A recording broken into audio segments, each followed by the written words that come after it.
Welcome back to Hidden Power. This is a Pokemon podcast, and today we are predicting every single feature and game mechanic that we could possibly see in a Generation 10 game. There's so many great features from past Pokemon games, as well as other franchises and RPGs that should be brought into a Pokemon game. There's been a lot of growing pains during this first era of open-world Pokemon games, but as we look beyond the 30th year anniversary into the future of Pokemon games, a lot of the features that we discuss, everything that we discuss today, is only going to enhance the playable experience of these games that we love. So strap in, we got over 25 ideas coming up. Welcome back to Hidden Power. This is a Pokemon podcast. My name is DustyGogoat, and today I'm joined by TraderLumi.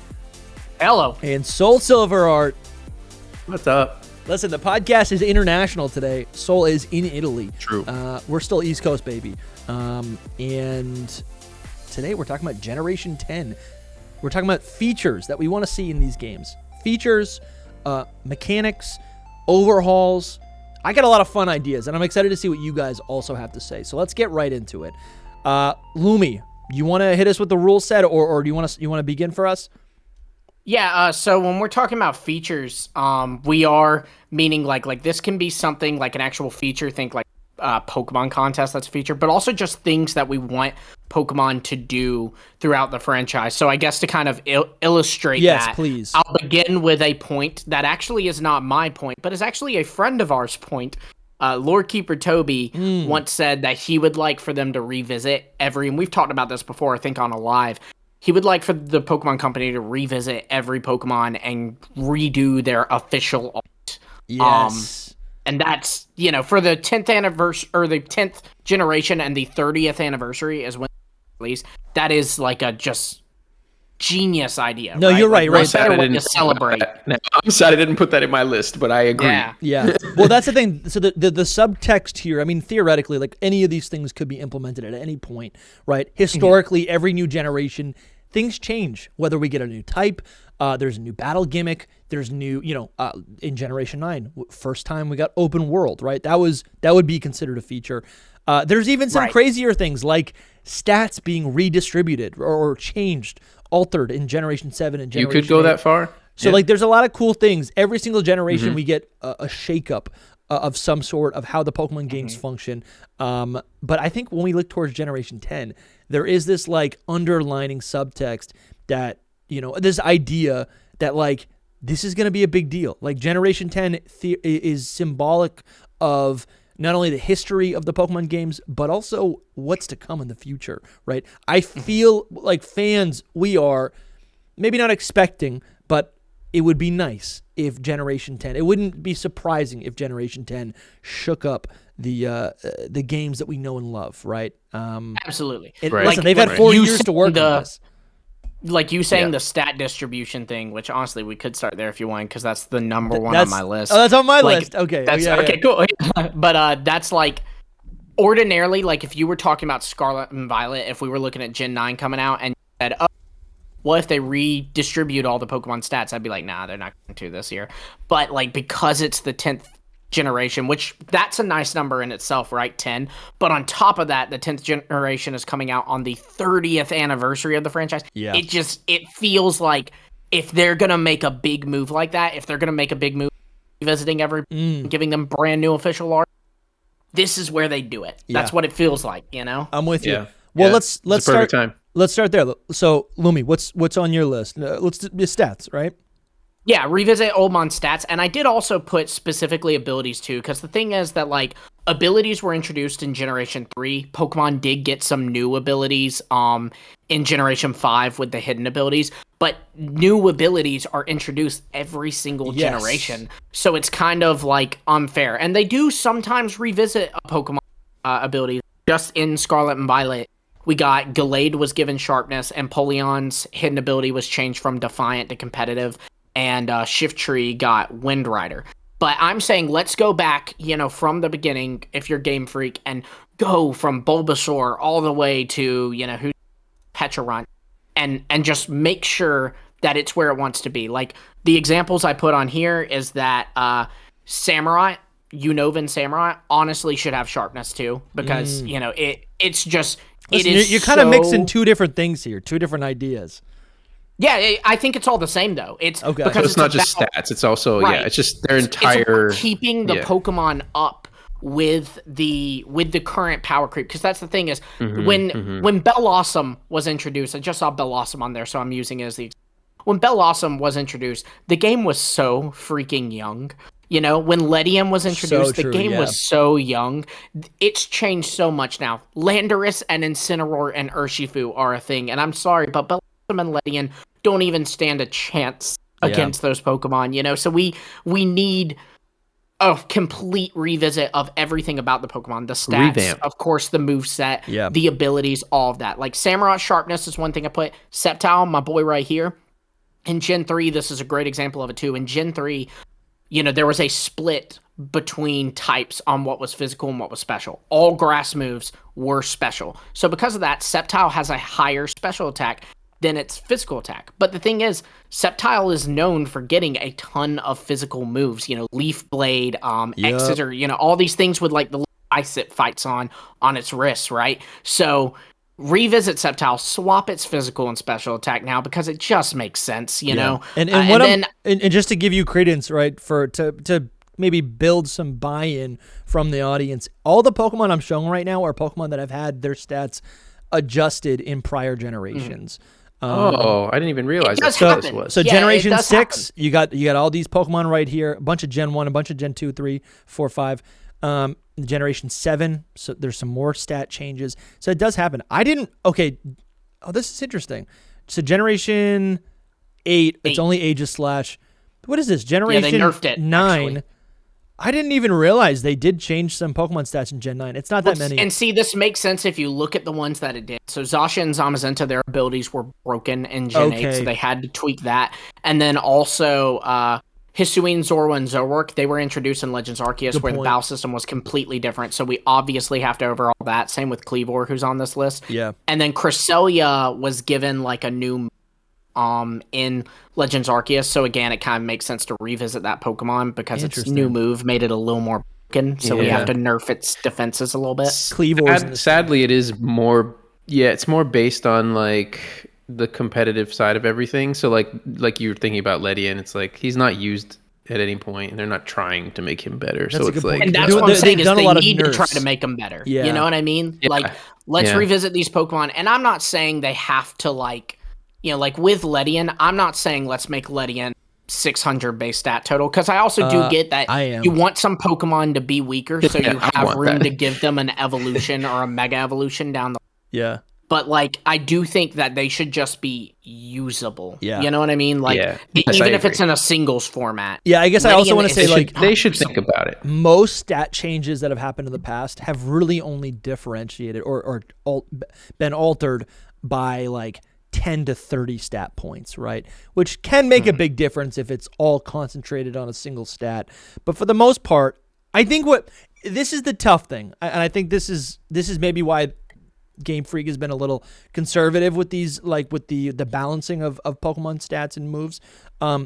It's like there's two parts to a Pokemon game. The first part is the first 50 hours. It's the campaign, it's the playthrough, it's the story, right? And there's a reason why Ledian, there's a reason why Caterpie and that line are so weak. You get them early in the game and they serve a function. They're powerful in the beginning of the game, but they're not really supposed to be that good later in the game. Maybe. Well, and then the second part is that, you know, it's what you're talking about, Lumi, wanting these Pokemon to be functional and competitive for the rest of time in, you know, outside of the campaign. And maybe there's a little system where it's like the Pokemon has a certain function within game, but once you reach the end game, their stats get unlocked. And then maybe everything gets like neutralized. Not so every Pokemon has the same stat spread, but so every Pokemon maybe has the same base stat total. Honestly, I think that could be a great implementation in Generation 10. Yeah, I'm not so big on them having the exact same like base total. But I do think just, you know, because the idea too is also when these Pokemon were introduced, especially I'm looking mainly like at you have Pokemon like, you know, Ledian, I think is just the perfect example. Why would I pick Ledian over all these other, bug types, and especially bug flying type is so common. There's Vivian, there's Butterfree, there's Beautifly. There's so many of these. And so when you introduce a Pokemon, you give it guard stats, and then you're introducing other things that are the same thing but better. It shadows that Pokemon. And then another cool thing you can do with it that I had listed was, you know how we have those Ash Cap Pikachus? Wait, I you're think jumping they should, around. Okay. buff those up. Oh, make Why? No. so Yeah, you're, because it's Ashes. So you're saying I'm not about that. you're saying they could make these what would they be called? These like visual form changes. Make them more substantial. Make these fun. What's the word I'm looking for? I mean, they really only have the Ash Cap Pikachu, and I guess there is the Dada Zarude. But I'm thinking the Ash Cap Pikachu is supposed to be Ash's Pikachu. Ash's Pikachu has like Leon's Charizard, Steven's Mega Metagross, all these crazy Pokemon under its belt. So if you're giving me a Pokemon that is supposed to be Ash's Pikachu, buff its stats. And they've done it before with Let's Go Pikachu and Eevee. They did the partner Eevee and the partner Pikachu you use have higher stats than the actual Pikachu and Eevee. So I'm really just saying for them as kind of a to like that character, but it's very unlikely they do that because Ash Ketchum. No, that makes sense. A lot of Pokemon held items are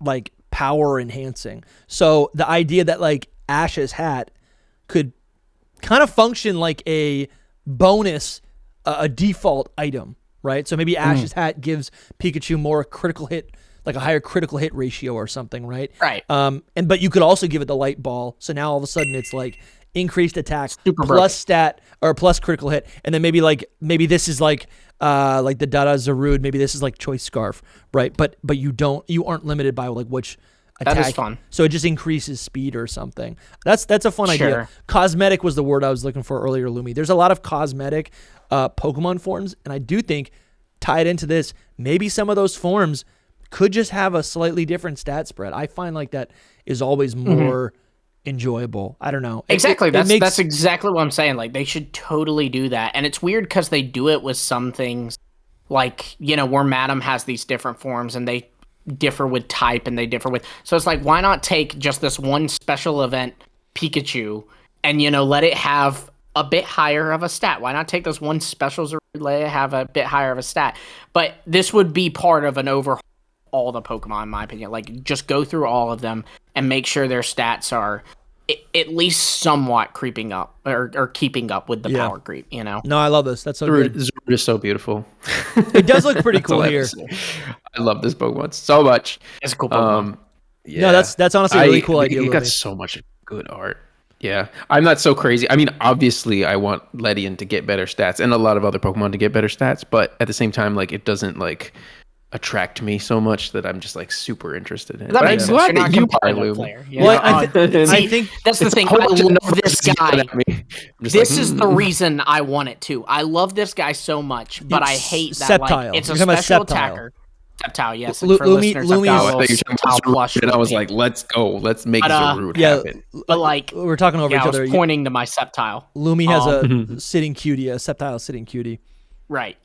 But like, it's a special attacker. It gets really not many special moves, and it gets all these physical moves. It's portrayed in the anime, and even like in the original games, it was portrayed as a like close fighter, right? Like, even though at the time it was introduced, Leaf Blade, because it was a grass move, was a special move, the idea was that Sceptile was, like running in and slashing you with his blade, right? Yep. So it should be a physical attacker. Make sense. I love this, dude. I love this so much.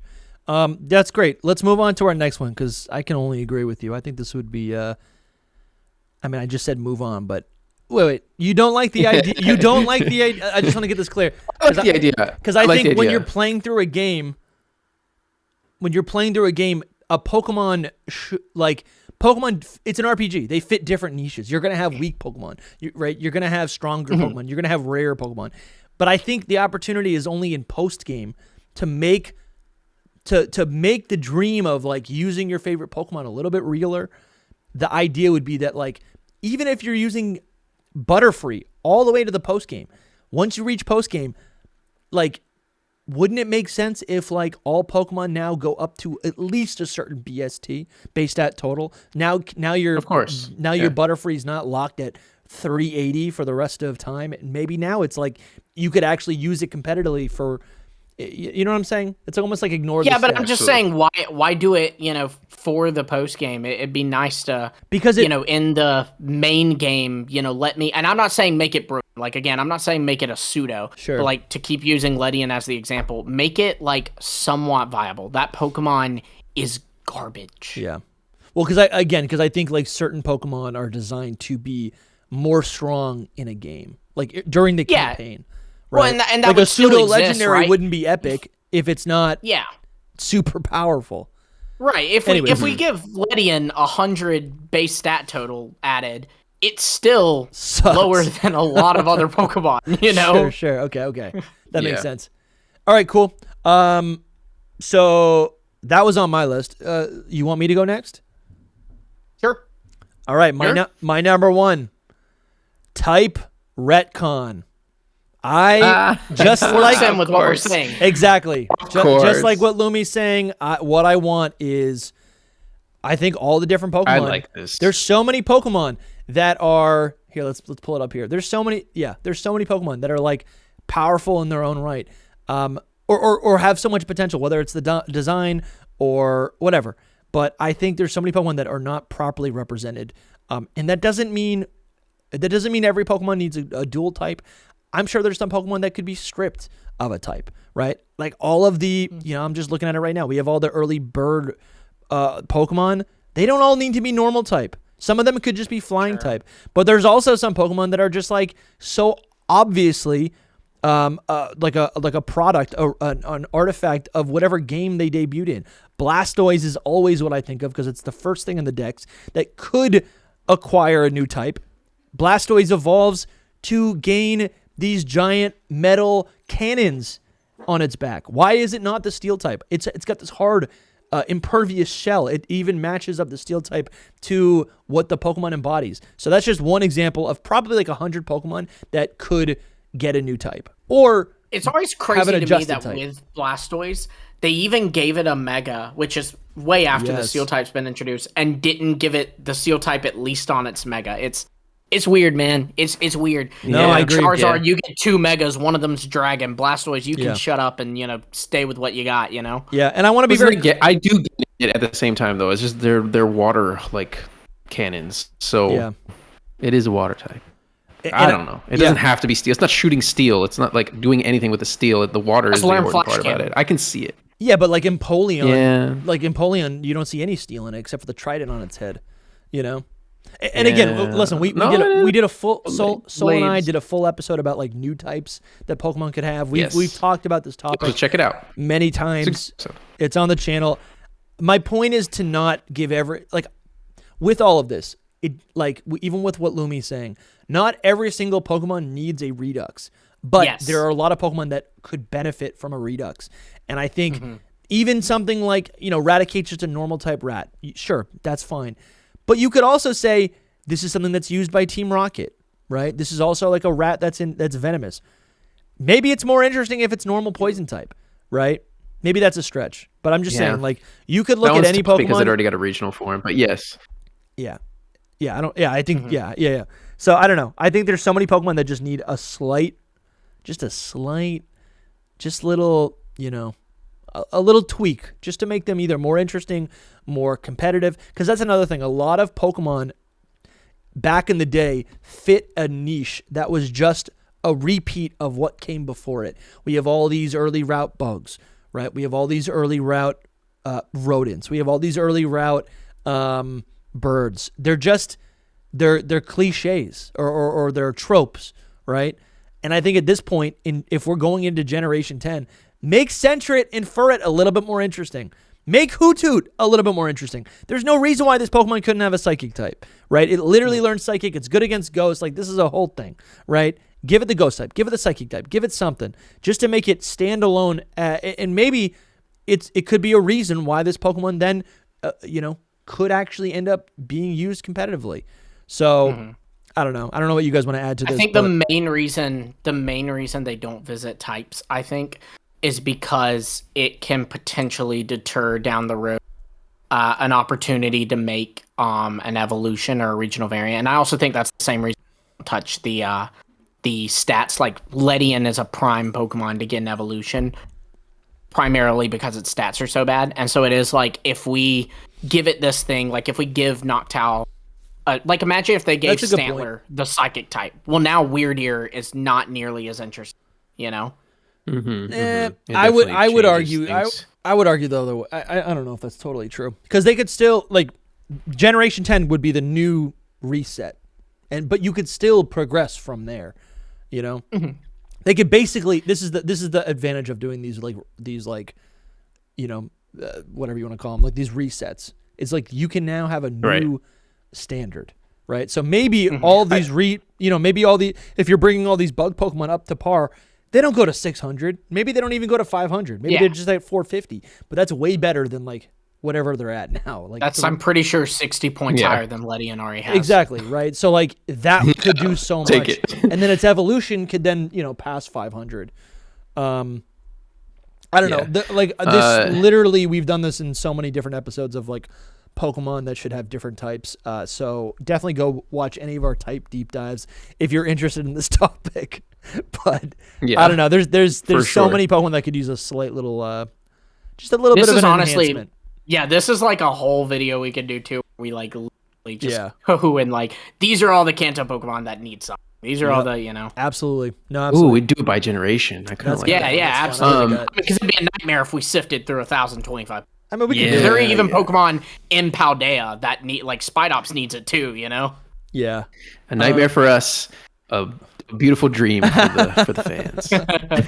Anyways, I could go on and on. And then stitch it all together in a giant marathon. Yeah. Look, I just want to say one thing about it. The only thing I want to say about it is just that they normally do this with a new type.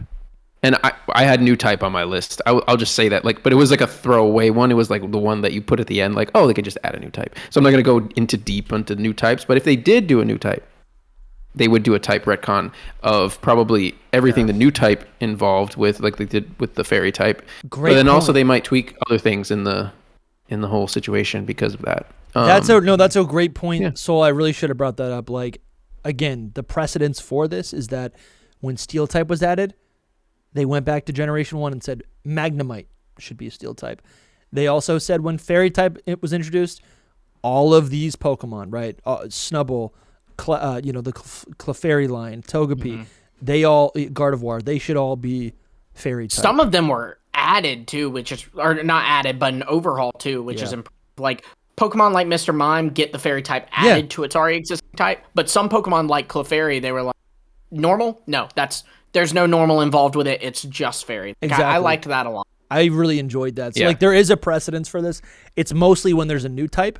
But still. And I'm down for that. For Gen 10, I'm just going to throw it out there. Gen 10 is a good time to add a new type. It's the 30th anniversary. It's the 10th generation. It's been years since we had a new one. Would they right after Terapagos, though? Because Terapagos has all the types represented on its shell. No, they got. So it's like it's almost like a finite way. No, this wasn't. No.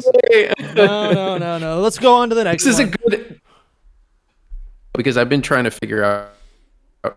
Yeah, this is a good test because we can gauge: are these like a wish list or is it realistic? I guess we can like. No, this is a wish list. This is the dance. This is dance. Yeah, this is definitely a wish list. This is like 10 features that I want to see in Generation 10. Sure. Yeah.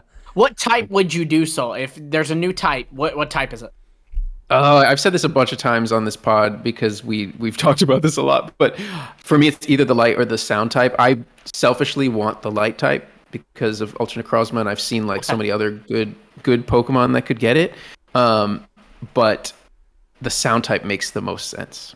Like there's so many Pokemon that deserve it and should have it. And it's already a type. Like a move classification. Yes, it's right there. We've talked about it multiple times, but it's right there for the. And you know what? That's actually on my list. Where is it right now? I got some crazy ones here. Real quick, we want to thank our sponsors. Lumi, hit it. Let's do the Poke Rap. We've got so many sponsors. This gets bigger and bigger each week, and we thank y'all so much for that. We want to give a special shout out to our mythical tier supporters. We have Ryan, Amphosinus, Coronet Highlander, Chris, Adam Gibson, Tyler Low 15, J Moss, Doom Typhlosion, Case, Astro Tempest, Shiny, Sully the Skeleton, Nerdy Seb, Hana's Dad, Travis Mashburn, Normal Guy, NMT Arts, Gray Williams, Ball Guy Leaks, Travis Edwards, Northender, and the Pokey Kiddo 1.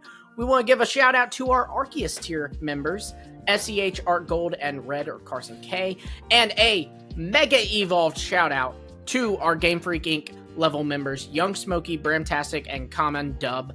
Thank you all so much. Insane. Oh, holy. So many people. Insane. Holy Miltank. What the Holy milk. Holy what Miltank. the Yeah. what the frog? What the Krogunk? What the What frog? the frog? What the frogadier, man? Thank you guys Awesome. for all your continued you. support.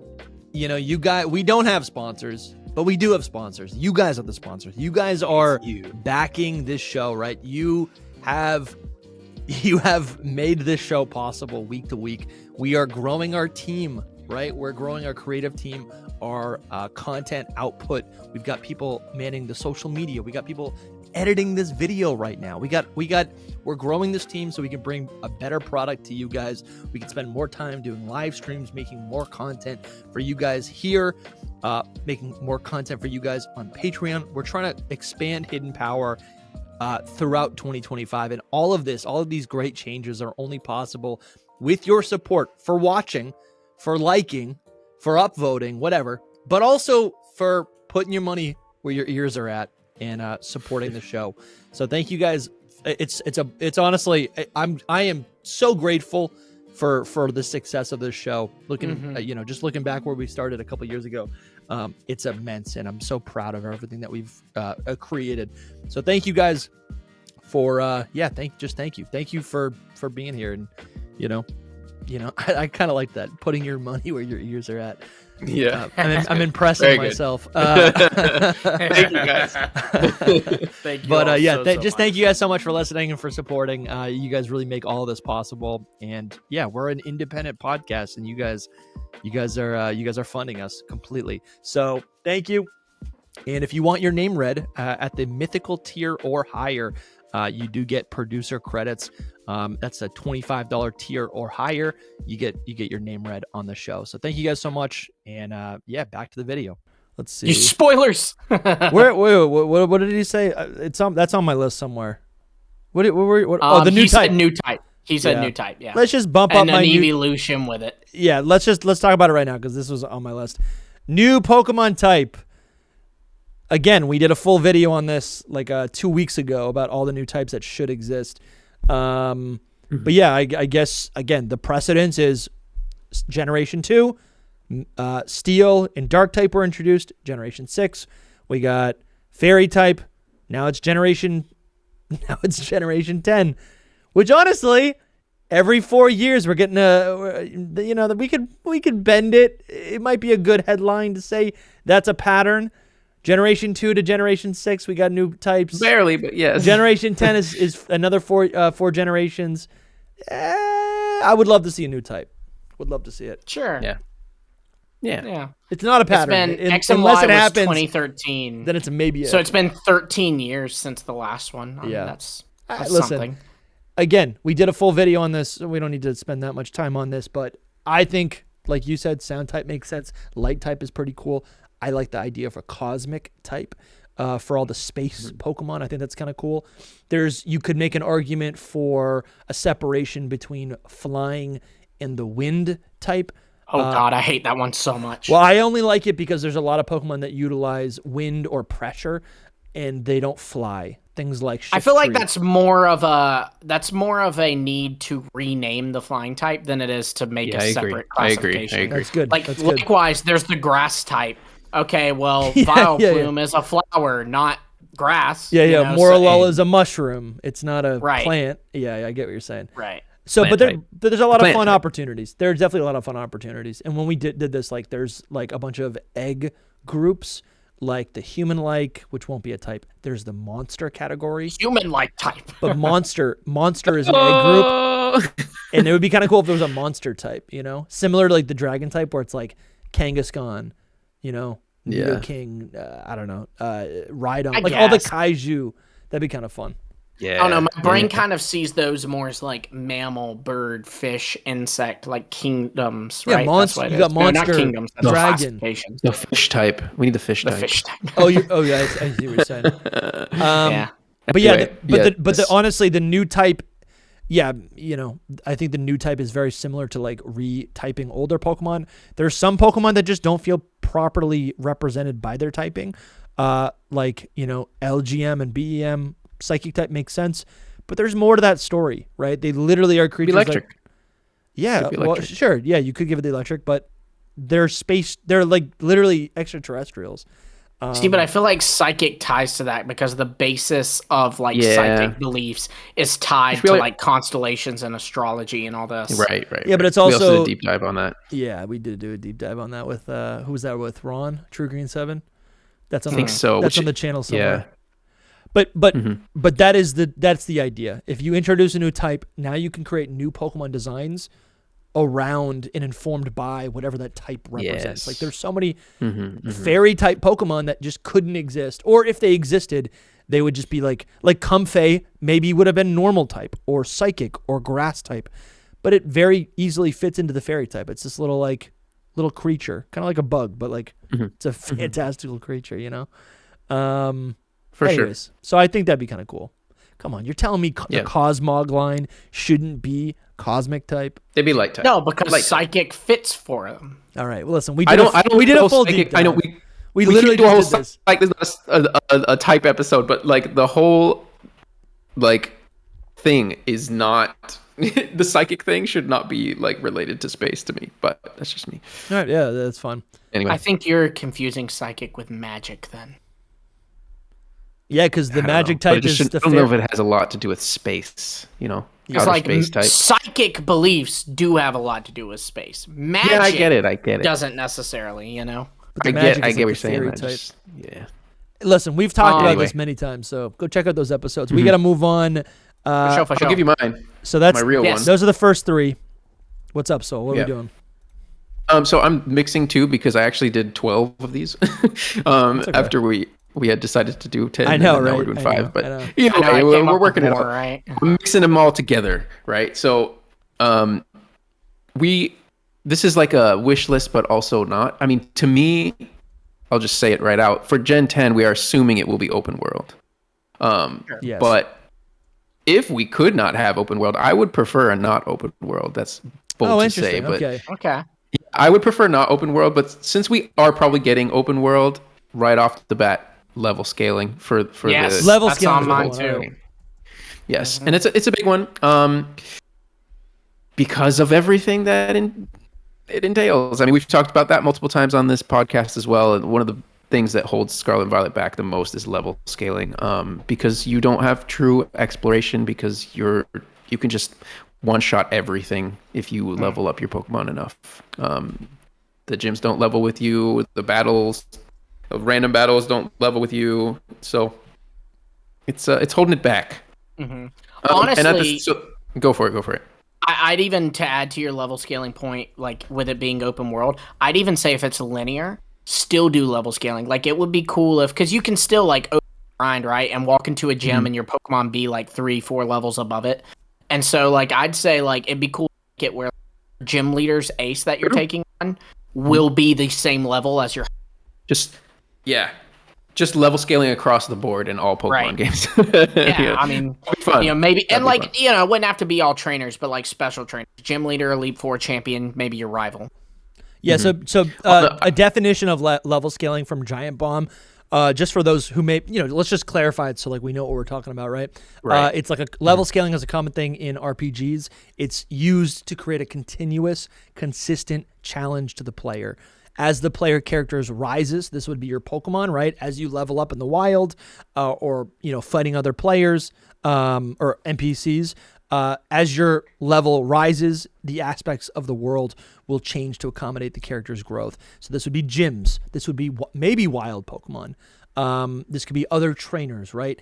And I do think this is something that they can implement no matter what type of gameplay we're going at, whether it's fully open world or really anything. And we've seen hints of this in previous Pokemon games. There's a hard mode in Generation 5 that's like locked. It's like a stupid implementation because you can't get it unless you reset your game, which is stupid. Anyways. Even that's not like scaled to. It's still like a set level. Because like That's what true. we're describing is It's like a harder mode. in Scarlet and Violet, for example, Katie, the gym leader that's bug type, which is kind of like intended to be your first. Yeah. Her highest level Pokemon is her Teddiursa. It's level 15. Well, the issue is if I want to, I can get my Pokemon level 80 and walk in there, and that Teddiursa is still level 15. So, like, the idea here is that it would scale up and it would go, the game would read, okay, well, Dusty's walking in here with actually a level 20 Florigato, so let's bump that Teddiursa up to level 20. Yeah. Or 18. Like, close enough to where it's like, you know. Even closer, sure. I know, I think that's fine. And this could be a toggle setting that you just do in the beginning. Like, if they really are that afraid of it, if this is a major gameplay change that they're, like, a little bit hesitant about, similar to like the EXP share, it could start off as a toggle functionality where it's like in the beginning of the game. I think toggle might be harder for them to do, but the bottom line with this whole thing is that they can do this. This technology has been out there forever. Like they can just get this from anybody and just put it in the game. The bottom line is they didn't want to add this into the game, and that's the problem. Yeah, for what it's worth, too, in the game, we have seen a version of this implemented in Sword and Shield, and also I believe they will, because they add in DLC, and basically like they'll adjust the trainer's level in DLC. Like when you get off the train in the Isle of Armor and Sword and Shield, you'll battle Carla or Avery, and they will have like a level 15 Venipede or something. But if you've already beaten the game and go to the Isle of first time after you've beaten the Elite Four, it's actually like level 60. But even then, like it's not perfect because like it's still a level 60 Venipede. So the fact is that's kind of where the stat totals come back. If it's a level 60 Venipede, it is still easily one-shotting to my flamethrower from a charge. Absolutely. So some of the desire for this is, I think, has been growing in the community, the online Pokemon community, due to challenge run players. Some of it is due to the fact that like a lot of people who grew up with Pokemon, like us, are getting older and we want to challenge in these games, right? That's part of it as well. But we've also seen versions not of level scaling totally, but like I'm showing right on screen, there's been rematches, like trainer rematches since like Generation 2. And this, if we're talking about Katie, when you go back to battle her, she has her full team, fully, just fully evolved. She's got the Ursa ring. So they've basically created 2 sets of her team. Well, I guess there's a 3rd set if you include the DLC. You can battle her that separate time, and she has a new Pokemon unlocked in the DLC. But these 2 teams exist. But instead, I can't imagine it being that difficult for Game Freak to create basically. I don't know how you would do it. I mean, I guess you could just do like. You could do it. There's so many ways you could do it. Yeah, you could literally do it where it's everything levels just up for them to level up with. Whether it's assign every Pokemon to be like the ace will be like to match your highest level, or maybe and then every other Pokemon's like maybe like 2 levels under your max level. You could do that where it just scales consistently, or it could be the scaling could be tied to the amount of gym badges you have, which is also something we've seen. Yeah. I think it was Pokemon. I would take either one. It was an animated short on YouTube where to represent the Origins. Yeah, Pokemon Origins. It was this animated online short series that they put out that aligned with the world, the canon of the video games, not the TV show. It's not like the Pokemon anime. So, and what we saw, what it depicted was Brock, the main character, Red, was fighting Brock, and what you see Brock do is select. I think he basically selected only 2 Pokemon to use based on the strength of the challenger. And so what that told us, and it matches up with what we're looking at, what it told us is that Brock actually has all the Pokemon that he could want. But because you fight him first, canonically, he's only going to use 2 Pokemon. So, sure. I don't know. I think this is genius. This actually would make the game so much fun, honestly. Did you know It would make Did you know replaying that- games more fun. Did you know that level scaling did exist in Generation 3? In Pokemon Wow. Fire Red and Leaf Green, there is a Oh! battle tower in the Sevii Islands. And Okay. in that battle tower, trainers will use the Pokemon that they use will be the same level as your Wow. highest level in your party. So you're seeing this exist on the Game Boy Advance. Why can't it exist on the Switch or certainly the Dude, Switch that's too? crazy. I'm That's saying crazy. it's a choice, so I'm just like, please choose to do this because It's it a was bad. choice. It was really Yeah. bad. In Scarlet and Violet, it was bad, man. It was just like ruined the whole thing for me personally. Yeah. But, yeah. Especially since they advertised that game. One of their big advertising for the game was that, You hey, can you can do it take on the all. gyms in any order.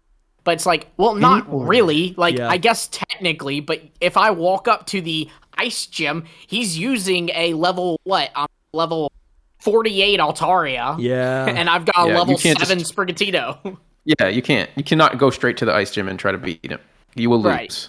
And if you somehow manage to succeed, then by the time you make your way back to the, you've now got Yeah. a level 48 Pokemon, and your Yes, final gym exactly. battle is against a level 15 Teddiursa. I think so. That is linear. That is not explore Right. however you want. That's not.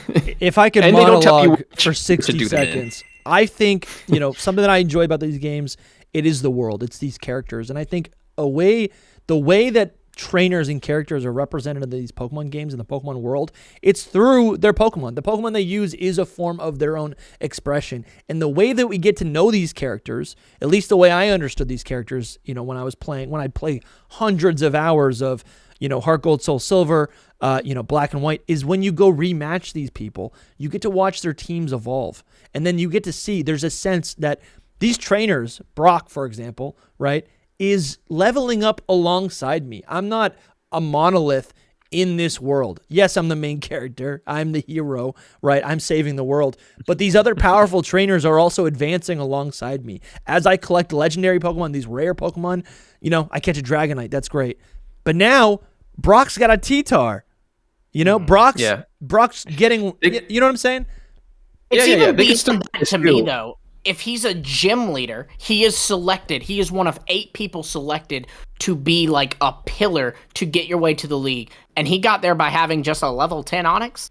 It doesn't add up. So it makes sense that, no, he was a powerful trainer and he is only selected the level 10 or whatever level. Wasn't 10. But the Onyx and the Geodude, he is only that for my match. It because did of always my seem level. like that in it. It did always seem like that in the anime too. Like, I'm just using this for the gym battle thing, and Yeah. I actually am stronger. Maybe not Brock, obviously, but other people. Like a great example in the anime is like Faulkner. When Ash battles him, he uses a Dodrio and a Pidgeot. Wow. Whereas Yeah. he's the first gym leader in Johto, so he actually uses Pidgey and a Pidgeotto. Yeah. Yeah. It'd be An cool. illegal Yeah. Pidgeotto. It is Dang, illegal. I thought that was going to be a lot shorter than the one, because I was trying to pair this with another one, but I did. I don't know if you guys want to go first. 'Cause I could just use the second one for. We're at 40 Yeah, minutes. use the second one. Go for it.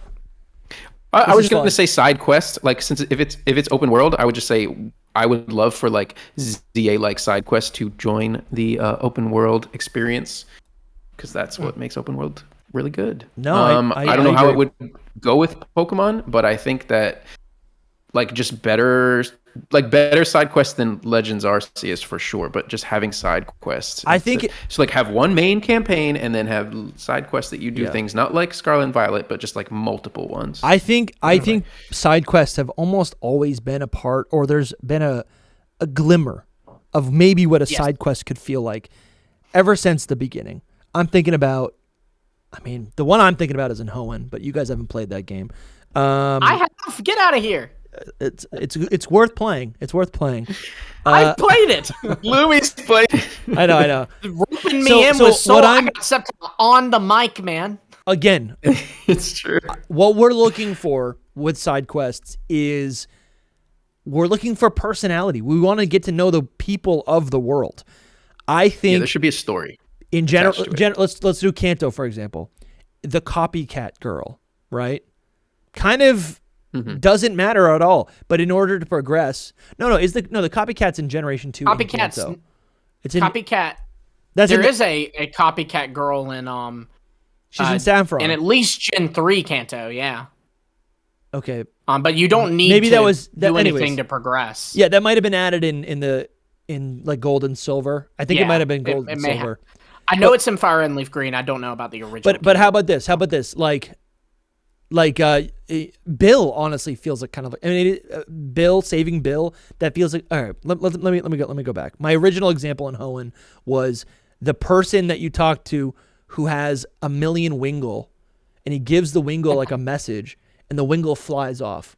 And you don't get to see where that Wingull goes until later on in your venture, where if you explore and you go into the different houses and you talk to this guy and you find out, I think he's communicating with like his girlfriend or something, or it's, I don't know if it's like a mother or a daughter. I forget what the relationship is, but they're pen pals, right? And then you talk to the person, and then the Wingull goes back. And then if you go find that guy again, he'll give you something. There's so many little things that they could do to make the world just have purpose, to have the characters that you talk to have purpose. Right now in Scarlet and Violet, every single character just has like an NPC blurb above their head. There's no purpose. Are there for any anything. side quests in Scarlet and Violet? 'Cause I'm sure there's a blinking couple. that they are. I'm sure there's it a couple. doesn't count Not if you have to do it really. to do the story. You know what I mean? Like if you Yeah. have to do it to progress, it's not a side quest, even if it kind of has the vibe. there of one. technically there are the side quests are like the other storyline things, but they made them like But the yeah, main it's story. part You know of what But it's not a side I quest. have to do it to 100% the game, so it's Yeah. not. I would say the Right. best example is like in Sun and Moon. There were a ton of them. Like there was one with like a haunted. There was like a ghost in the school. There was one about Ditto. All this. There was one. Yeah, that's true, man. Sword and Shield. There's another one that has to deal with a ghost. Oddly enough, it's always ghosts.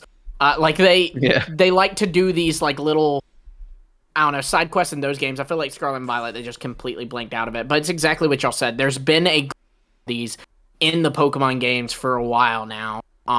Let's do it full force, and they do it full force. Legends Arceus, because you even have a log of like your side Right. quest. You know, like that's like the idea, but they just need them to be better. yes, yeah. You know, not Yeah. not just fetch quests where it's like, oh, go get this and bring it to this guy, and then that happens. You know, like those are good, they're needed, but like you need longer ones where you're like you actually do like 3 battles and you have to get something from that battle and bring it back to a guy. But or, it- you yeah, know, like doing. I did like doing that the Legends battle Arceus something. impacted the village, though. Yes. Like, I liked that you got to see a permanent mark that you left on this village by doing that non-needed, completely optional side quest. In order to have Yeah. freedom, like people talk about open world games as like, oh, I have so much freedom. But if there's nothing to do, then what do you have the freedom to do? Nothing. You only have the Exactly, freedom to like exactly. prolong the main character or the main story. So I just picked up a random side quest I'm on the Skyrim wiki right now, right? You picked it up. I love This it. is literally Fun. just so random. It's called Stoking the Flame. It is a side quest where the main character must recover 10 fire salts for Balamund. This is just he's a smith. He's in Riften to help him continue operating his forge, right? I think what's important here. Oh, Riften. I think what's Yes. important here is that you're helping the people in the world that you live in, right? You're basically giving 100%. you're taking on what was the word I was gonna go, man? Like you're taking on the what am I trying to think of? The purpose. I don't know. Like you're making a difference. You're making a difference Yes, in the world. you're right? impacting the What- world. Yeah. Yes. Which gives it's you a storyline. significance. That's what I was gonna say. You know? Yeah. It's so much better when there's a storyline and like it's not related. The side quests are not related to the main story, but you still get a side Yeah. story like about lore. You know, like it's just that's what we want. And it's mundane. Like on paper, this is like, oh well, this is stupid. But the act, you're gonna build so many memories. If this guy goes, oh, I need 10 fire salts. Now you got to be like, well, where do I get them? This guy doesn't know. He's asking you for that. Now you got to go figure it out. And what if it's like, I need a metal coat? Why do you need a metal coat? Okay, well, let me go get you a metal coat. I don't know how. And then when you go back, there's like a reward. But you're also making memories doing the actual thing. And then you feel like you've impacted the world, which makes the world feel, it's like you've invested time. You've made sacrifice. I think if it's going to be open world, Yeah. this needs to happen. And we do see examples of this, like you said in Legends Arceus. I think even in Generation 1, we do see examples of this. Generation 1, I replayed Leaf Green recently. I know that's Gen 3, but like the Kanto game, it's... Yeah. I didn't realize how much emphasis there is on helping the people of the world of Kanto. And I really think that's just what we're missing the most. So I'll go, this ties into another one of my points. So we'll be on to number 6. My number 6 is, let's pull it up right here. It is, okay. It is factions and trainer classes. So explain. In this game, this guy is in Skyrim, right? This guy has he has a forge. That's what he's good at, right? In Skyrim, you can also, that's a skill basically that you can continue to develop. You have the choice to continue to develop throughout your playthrough. And the more you act and work on and focus on whatever forging that you do, the better the equipment that you create, the weapons that you create, the stronger they become, right? There are more combinations you can now do, right? You unlock new abilities because of those choices that you made, spending the time. It's like real life, right? If I spend the next 10 years gardening, I'm going to be a pro gardener, right? I've been cooking since the Boy Scouts. I can cook some stuff, right? You know what I'm saying? It's like it basically just mirrors real life. And the way this would look in a Pokemon game, let me pull up something else that's not just a Balamund. Can we get some stars in the chat for Balamund? I just want to show this guy some appreciation. The way this would look in a Pokemon game is, we have trainer classes, right? This could go literally a million different ways. Like, the Generation 10 game could focus on typing. It could focus on the activities that you do, whether it's training or catching, or maybe they make a new set of RPG activities, right? And you can choose where you want to focus your attention. But so I like the idea. I don't know how they would do it, but what I like, the idea that I'm thinking about is I want to be a fisherman, right? I want to play a Pokemon game where I can be like, I want to dedicate on the craft of fishing. And it's not just pressing a button, but there's like literally maybe a little bit of a skill there. And what it does is the more I focus on fishing, now I can find rarer and rarer Pokemon through fishing. And that's a unique experience that I'm going to have versus Lumi, who's going to be a bird catcher, right? Lumi's going to keep birds. He's going to be throwing stones at birds to get the birds. Oh my! I don't know. Whatever you do as a bird. No, I'm using bird seed. I'm just okay. I don't know. Yeah. With them. Yeah. So I'm not doing murder. In Soul's maybe a chef. He's got a bunch of fire types. So I don't know how this would look. Like, I don't know what the benefit would be. I don't know how the acquisition. I'm guessing like if you had your own like kind of house or something. This is like a typical exactly World RPG thing where like you have your own house, and so if you became a specific trainer class, then your like house could be filled with these kinds of things where like if Lumi is a bird keeper, then he can catch a whole bunch of birds and he can put them in his house, and there's cages, bird so cages and stuff. He could potentially. Oh, they're just flying around. Why are y'all so mean to my birds? So if Lumi, I'll go with the fishing thing, right? If I'm like an expert fisherman, let's say I reach class 5 fisherman, that's the only way to unlock the full potential of certain like fishing rods. Maybe I get access to new types of Pokeballs. Maybe I have, maybe all of my water Pokemon or my fish Pokemon, whatever, get a certain boost in battle. But I have a higher catch ratio for those Pokemon. Maybe I have a higher shiny chance to catch shiny Pokemon or find shiny Pokemon when I'm fishing. Fun. You know what I'm saying? Fun. Like whatever the reward would be, what I'm looking for is when I start a game. Great. There's character customization. I can choose, I'd prefer to make my character a little bit, maybe he's got a little bit of a belly. Maybe he's got a beard. I can't do that yet, but I can pick the male character, whatever, the brown hair, whatever. But I want to go a step further. Once I start playing my game, I want there to be more options. Pokemon is a game about options, and I feel like we don't have enough options that make my playthrough. The fisherman's outfit. Yeah, exactly. Yes, unlock new clothing, right? I want more options in my Pokemon games that make my experience unique from Lumi's, unique from Soul's, unique from yours. You know what I'm saying? So even like you can build on that and even have it where like right now, Dusty, if you load up Scarlet and Violet, and I was to load up, it would say like, "Oh, you were challenged by." Yes. But, like maybe you've mastered the skill at now. Fisherman Dusty. Absolutely. You know? Yeah. That's great. But first, I got to tell you guys about our classic, our best selling merch collection, Hidden Legacy. This is a beautiful design by our in-house guy, Noivi, aka Anthony. This man is a legend, but he whipped up this gorgeous design for us. It comes in a variety of colors, and on the back of the shirt, this design encapsulates all sorts of inside jokes, and I guess not even jokes. They're not jokes, but they're just they're things that are, I guess, what's the word? An ode to, right? In legacy to, or in respect of. Come on, guys, help me out. They're all I'm drowning things over that here. Are important to us. I mean, just look at it. Look at it. You've got mons that we hold dear, right? You've got Soul's Ultra Necrozma. You have my Dragonite. You have Dusty's Cherubi even on Bro, there. we need a solo Cherubi shirt. I gotta talk to Noivi about that.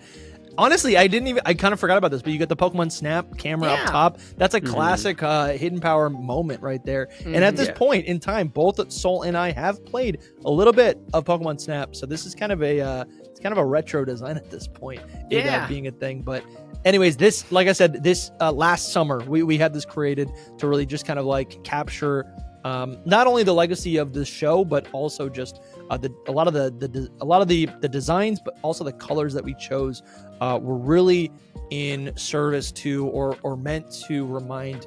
They're in the spirit of the summer, right? To me, it reminded me of when we designed this. I was in Maine. I was on the coast, right? I'm living it up. Summer nights, I'm living it up with the sea breeze in the air, right? Sand in my toes, right? What's that old song? My bum's in the water, in the sand, toes in the sand, toes in the water, bum in the sand. Oh yeah. You don't know. Well, who sings that? Is that Jimmy Buffett? It sounds like a Jimmy Buffett song. I don't think that's Jimmy Buffett. No, who is it? Anyways, whatever. It was a gorgeous summer. Band? Yes, the Zach Brown Band. And this, listen, summer's upon us, and I'm so excited to get back into the vibes of the summer. I'm really excited here on the East Coast to enjoy the summer, and I hope you are too. If you guys want to support the show, if you want something more tangible than just a Patreon membership, if you want something more tangible than just like some extra episodes every single month, you can go to shop.hiddenpowerpodcast.com. Links are in the description to go to this website, and you can get yourself some new Hidden Legacy merch. We have the shirts. It also comes in a sweatshirt. We should make a ball cap. I don't think we've made a ball cap of this design yet, but we also have a stainless steel bottles available. And yeah, I just love this whole collection so much. There is, of course, so many other designs on the store, so feel free to browse around and get something for yourself, get something for your spouse, or I guess you could say significant other if you're younger than 30. And thank you guys so much. And let's get back to the show. I'm talking about how like the factions, like we talked about trainer classes, but for factions, I think would be really exciting because like now there's a fisherman's guild and I can get new items. I can get new like fishing rods, maybe new clothing items, new side quests. There's a whole thing that I can access that no one else can access, because I chose the Fisherman's Guild, right, as my faction. Yeah. And again, we've seen a version of this with the like the fighting, what is it? The fighting dojo in the Isle of Armor. I think there's a version of this. Yeah. And maybe a more exciting thing that would get people going is like maybe in DLC there's like a Dragon's Guild that you can be a part of, right? Honestly, we've seen so many things about, like, we've seen, like, light versions of a trainer class, but it's not, like, a hard implementation. Mm-hmm. Like, you can get all these different, like, type outfits to represent the type that you want to be associated with, but, like, it's just a costume. That's all. Well, and I think that's how contests would tie into it, too, is that, you could have, like, the coordinator class, but I think they should do it in a way where it's impactful to the game. Like, they were just a side thing in past Pokemon games, but here they would, be full-fledged, like you could progress somehow that way. They'd mean more to the world, I guess. Yeah, I'm totally with you. I do think contests. I don't even really know what contests are. So the You original. weren't a Gen 3 player, that's why. The original contests, I think, actually were really just like a parallel version of Pokemon battles. Like you have basically, it's like, in Generation 3, you'd have a list of your 4 moves. It would say what it would do for battle, but then if you went into the very next, like you just pressed right on your D-pad, it would show you the same list of moves, but instead of having like fire type, ground type, normal type, it would be like cool, beautiful, tough. Like there's different categories that those Pokemon moves were set as. Like sometimes all of your moves would be like the smart category. And then you go into the battle, at least in the anime, this is how it was depicted. You would just have a normal battle, but the goal wasn't to deplete your opponent's health. The goal was to like create the biggest spectacle. So like, and that was never really fully implemented in the games. But I do think that could be honestly a lot of fun.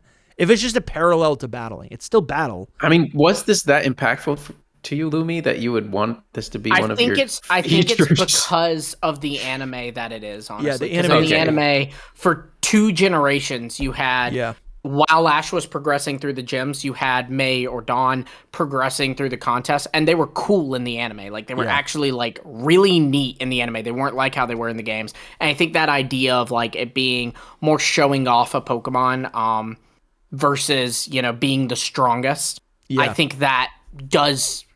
I don't know. It adds, it's again, this whole like conversation, and it goes into my next point too, is that we want customization in the games. And that's why, things are customization, like the actual character customization, clothing options is so beloved. It's why Scarlet and Violet, a lot of people were really disappointed with the lack of the clothing options.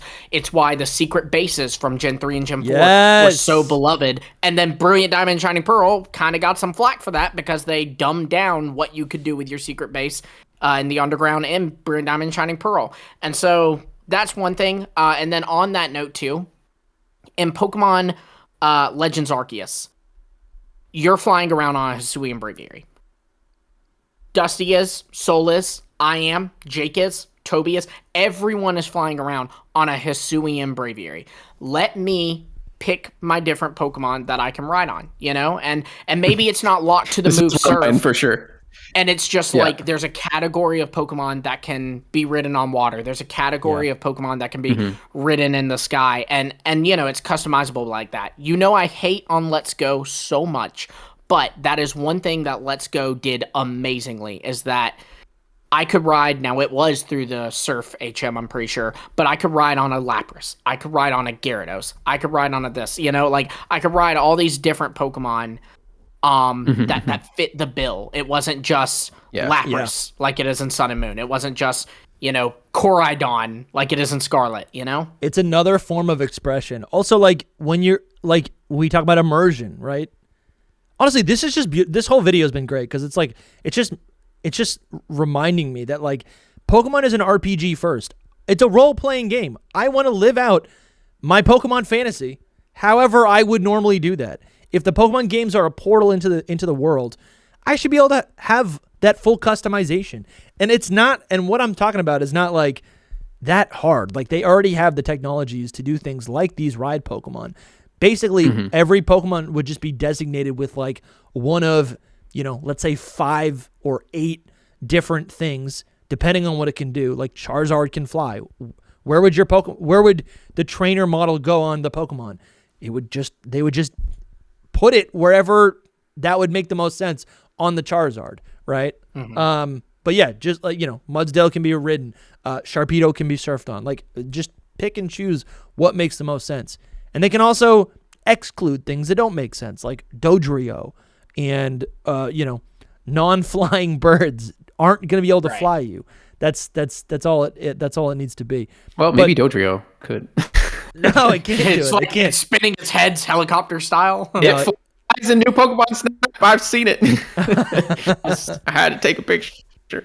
I didn't even see that yet. You're ahead of that game. I gotta get back to it.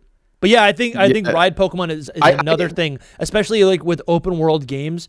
Like most of the gameplay experience is gonna be in the overworld. Like make that more customized, make that more of an experience.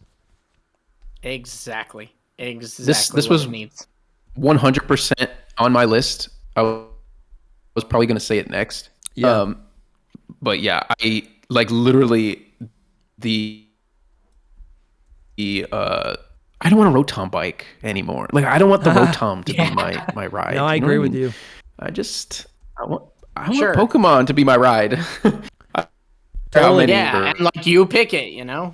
And going back to like my ride Pokemon. If ride Pokemon are a continuation of like the original HM mechanic, like HMs, you know, got annoying over time, but back in the day they really were part of the quote unquote challenge, right?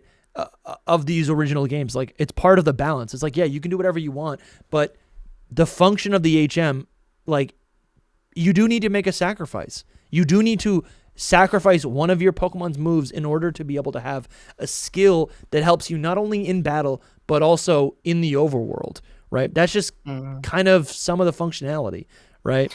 I think though that like even removing the HM and just making it where like different Pokemon can do different things without an HM, like Charizard does not need fly for you to fly on it. Yeah. I think that works really well, especially now, because now the thing is, it is sacrifice. I have 6 Pokemon I can put on my team, and I have to make the choice to go, if I want to be able to fly around, one of those 6 out of 1,025 plus Pokemon has to be a Pokemon that fits that category. Yeah, I agree with you. I think my main point was that like this level of customization existed since the very first Pokemon games. This is I think what I'm just trying to stress is like a lot of these things aren't like new to the series. They just haven't been implemented in a correct way for a, you know, absolutely for like a AAA video game. Right. Right. And like back then, flying on Charizard meant, you know, seeing a little black blob fly out and pick us up, and that was it, you know. Totally. But like this is, I would actually get to see me riding on the back of a Charizard or me holding on to a Lapras's neck sailing the ocean, you know? Yeah, absolutely. Let's see if I can find like a little. I'm looking to see if there's like a. Yeah, and you see they've kind of done it because they've even in Scarlet and Violet revisited Pokemon and going, okay, well, this Pokemon can swim, but this Pokemon's going to stand on a raft on the water, and this Pokemon's going to fly above the water. Oh, yeah, here we go. They did all of that in Scarlet and Violet. Yeah, anyways, yeah, I think that's so true. We talk about like competitive, we talk about like catching, we talk about like the role-playing element, but also like navigating the open world is just as integral to, especially when we're talking about an open world experience, a Pokemon game. So that's a great 100%. Entry, guys. That's a great. So that's number 8. What's number 9? Is it my turn? I think it's Souls. Yeah, go for it, Dusty, because I'm a little rough patch right now. So for me, I want new Pokeballs. New Pokeballs. Solid. Don't know why I didn't think of that one, because that's something that I don't think there's a single fan out there who would go, no, I don't want that. So, hold on. Pokeballs, Bulba. Okay, PD. I just want to get a list for you guys to just show you all the Pokeballs, right? Here's the thing. Back in the day, there were 3 Pokeballs. Your ball's the best, though. I mean, there were 3 Pokeballs, and then there was the coveted Master Ball. You know, we got the Safari Ball that also existed. And slowly over time, as the technology of the games enhanced and we were able to see more specificity to the Pokemon, right? The menus got more detailed, and we were able to see where we captured the Pokemon, their specific innate attributes. We also were able to now see what Pokeball they were captured in, which is another form of expression on these, for these creatures. And then I think it was all the way up until Generation 4, I want to say, they just kept adding more and more different types of Pokeballs to capture our Pokemon in. But since then, there's been like no additions to the. There's been Gen 5 added the Dream Ball, Gen 7 added the Beast Ball, and Gen 8/9 added Hisui added the strange ball. Okay, The strange ball. That is a new Pokeball, like pretty much every gen then. Yeah, I mean, I've got Pokemon that are in a strange ball, and when I send them out, I'm throwing a strange ball. That's cool. It's just, it feels like it doesn't count because I never actually caught them in a strange ball. It's kind of a placeholder. So what I would love to see, and I think there's a lot of ways they could do it. I think it's right now, it's quirky that like, there's the net ball. You can use a net to capture bugs. You can use a net to capture fish. So it's a Pokeball that's effective against water and bug type Pokemon. That's nice. I think there could be more like that. There could be the dowsing ball, or maybe they make the dive ball function where it's like strong against rock, ground, and fire types. Except that's counter to what I'm trying to say, which is I want more Pokeballs. It's not just the effect of the Pokeball. Like they can figure that out. It's the appearance. But it's the appearance, because when you capture that Pokemon, it's forever going to be in that Pokeball.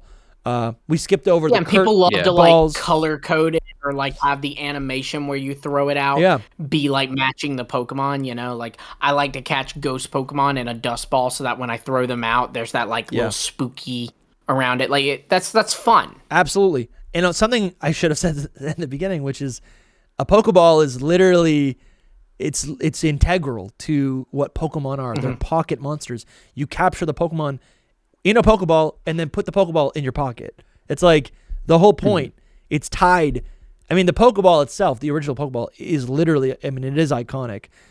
So I just think, and honestly, I think this dream kind of died for me, but like playing through Legends Arceus and Hisui in the ancient past, seeing these old variants of Pokeballs, and then also these Pokeballs that were like upgraded, that like level, enhanced versions of the same Pokeball, that were meant to assist you in this like open world game, this action RPG game, was also really cool, right? It wasn't just a cosmetic thing, but it was like you needed the third version of the Feather Ball to capture higher level Pokemon that are more agile. So yeah, I would love in Gen 10 to see like a whole slew of new Pokeballs. Of course, there's Pokeball lore with the GS ball. Maybe, if honestly we could, like 2 years ago, I said we could probably do like an episode about this. I don't know how interesting it would be or how well it would do, but I think it could be kind of cool. In the early sprites, there were all these like Pokeballs depicted in the character sprites that looked like they were like new types of Pokeballs, but really they were just like color matched to like the character's color. So it's like you got Chris holding a blue Pokeball, or like Professor Oak holding a green Pokeball. Your mind could wander. You could be like, oh, Erica's got a green Pokeball. Is that a new type of Pokeball that we don't know about? A friend ball. I'd like to think it is. And I'd like to see them in the future. That's kind of a thing that ties into like contests too, is that like the return of seals. Yeah, that's a good point. That was also like a way to customize your Pokeball. Yeah. And I think that had some limitations, the seals, because like you couldn't put it was like so frustrating that you could, if you applied the seal, you couldn't box the Pokemon unless you removed the seal. So if they got rid of that like one error, then I would love there's some seals. tweaks you have to do because you're able to spell say the some F naughty word words and send it out. Yeah, that's true. Anyways, we probably could do a whole video on Pokeballs. Yeah, we're not really going to do good. that. I don't know if we're. You're really good. I don't know how interesting it is, but yeah, a new Pokeball would be really cool, I think. That's absolutely my number 9. Not just one. Give me a batch like the Johto region where we got a batch of like Apricorn balls. Like, just give me a whole batch of new Pokeballs. I don't want just one. Like a Pokeball that's super effective against like dragon types, right? Yeah, like the Ultra Beasts. They got the Beast Ball. That's kind of the most recent example, I think, because the Strange Ball, again, you can't actually like get a Strange Ball and use it. But with the Beast Ball, that was so tied to Ultra Beast, it doesn't really feel like a new Pokeball that I can just use. It's something you get end of the game. I think even in the post game, actually, of Sun and Moon. I mean a new batch. And props if it's like the Apricorn balls where I have to do something, like basically you have to craft them or you have to give them to a person to craft. It made me work for them. That's fine with me too. I kind of like that, honestly. I know some people don't. I kind of like that. Yeah. But yeah. I think there's a lot of cool things you can do. So many. Functionally, but mostly visual. I just think it's nice. Yeah. And you know what I also like? I like the Pokeballs, like the Safari Ball or the Sport Ball, which are tied to a specific like mini game type of side quest thing. That's fun because if you catch a Pokemon that's kind of, you could catch a Venomoth there, but it's immediately cooler to me if it's in a Sport Ball because I'm like, Dream Ball was that way. Yes. Initially as well. Yeah. But anyways, yeah. So I think this one's inevitable too because I think at some point Legend style catching will make its way into the mainline games, very possibly with Gen 10. Which and is kind actually of from that, if there's different list. Throwing styles, you kind of have to. Is that on your list? No, it's actually not. That's good. I didn't even because it's not even a wish list because I feel like it's on my list. It's gonna happen at some point. It's on my list. There. Yeah. Like basically, I'm like we kind of have it, but I'm like easy one. Gen 10. It doesn't need to be an action game, like the core series game. But if I just have this, I want it to be seamless. I want to be able to throw a Pokeball at a wild Pokemon, be able to catch it, and just keep running. And if it doesn't catch, no big deal. If it attacks me, I can send my Pokemon out, and we can do it just goes straight into battle mode. Yeah, I think that's the idea. Is it would differ from Legends in the sense that like the Pokemon would not try to kill you; it would instead try to run into you or run away. Yeah. And if it runs into you, then a battle starts. Yeah. It just gives to make it differ from the Legends game. It has to do that, I think. Though, and honestly, like that's something to think about too. Is Legends EA did change the way battles work with the turn-based battle system, kind of being replaced with real time, and that could be because they're going to implement Legend style catching, so they kind of had to do something else with ZA to make it differ, to make the Legend series still stay different from the regular games, Yeah. Yeah. It's true. I'm all for the catching being in there. But I think battle should stay the way that they are. Yeah, no, I agree. Agreed. At least for the main line, the main 100%. core series, I think it should stay. That was one of the ones on mine. Also, like, it's like kind of piggybacking off of that, but just we were talking about it in a recent episode. I don't remember which one, but you guys got me with like the gym challenges. Like, we need better like puzzles in game. Sure. So like when you face any gym or even just in general, like. I don't know. It's just, this is a general topic about like, I just want features that are not so, like dumbed down, or just mini games that are not so terrible. Agreed. There were, I do remember getting. Would be great. Something I think about though is like growing up, when I'd be playing these Pokemon games, I was a stupid kid, and so like this puzzle that I now have memorized, like the Sutopolis Gym Ice Walking Challenge. This actually was something I was so proud that I finally memorized, right? Like I memorized this. Like I could just rip through this now from memory. It's not hard. But as a kid, I probably spent like 3 days a week trying to get through this because I'm a stupid idiot, right? So like, can you move the boulders? No, it cracks. No, you have to go you never. them. I was joking earlier. He's never played Gen 3. You actually haven't played this. No, I have not. I'm telling you, so you should download this and you should play this game, honestly. I think you would love it. The way it works, so it's like a is you had Gen to 2. walk on every piece of the flooring that was available, but if you walked on it twice, if you used the same space twice, you would fall through and basically have to restart. And you'd have to battle all the trainers underneath. See, but that's fun. It is. It is fun. It is fun. But I'm just like a little asterisk to this conversation, right? We talk about like this being too easy. It was difficult when I was a kid. I do think this is something that you'd be able to get through pretty easily.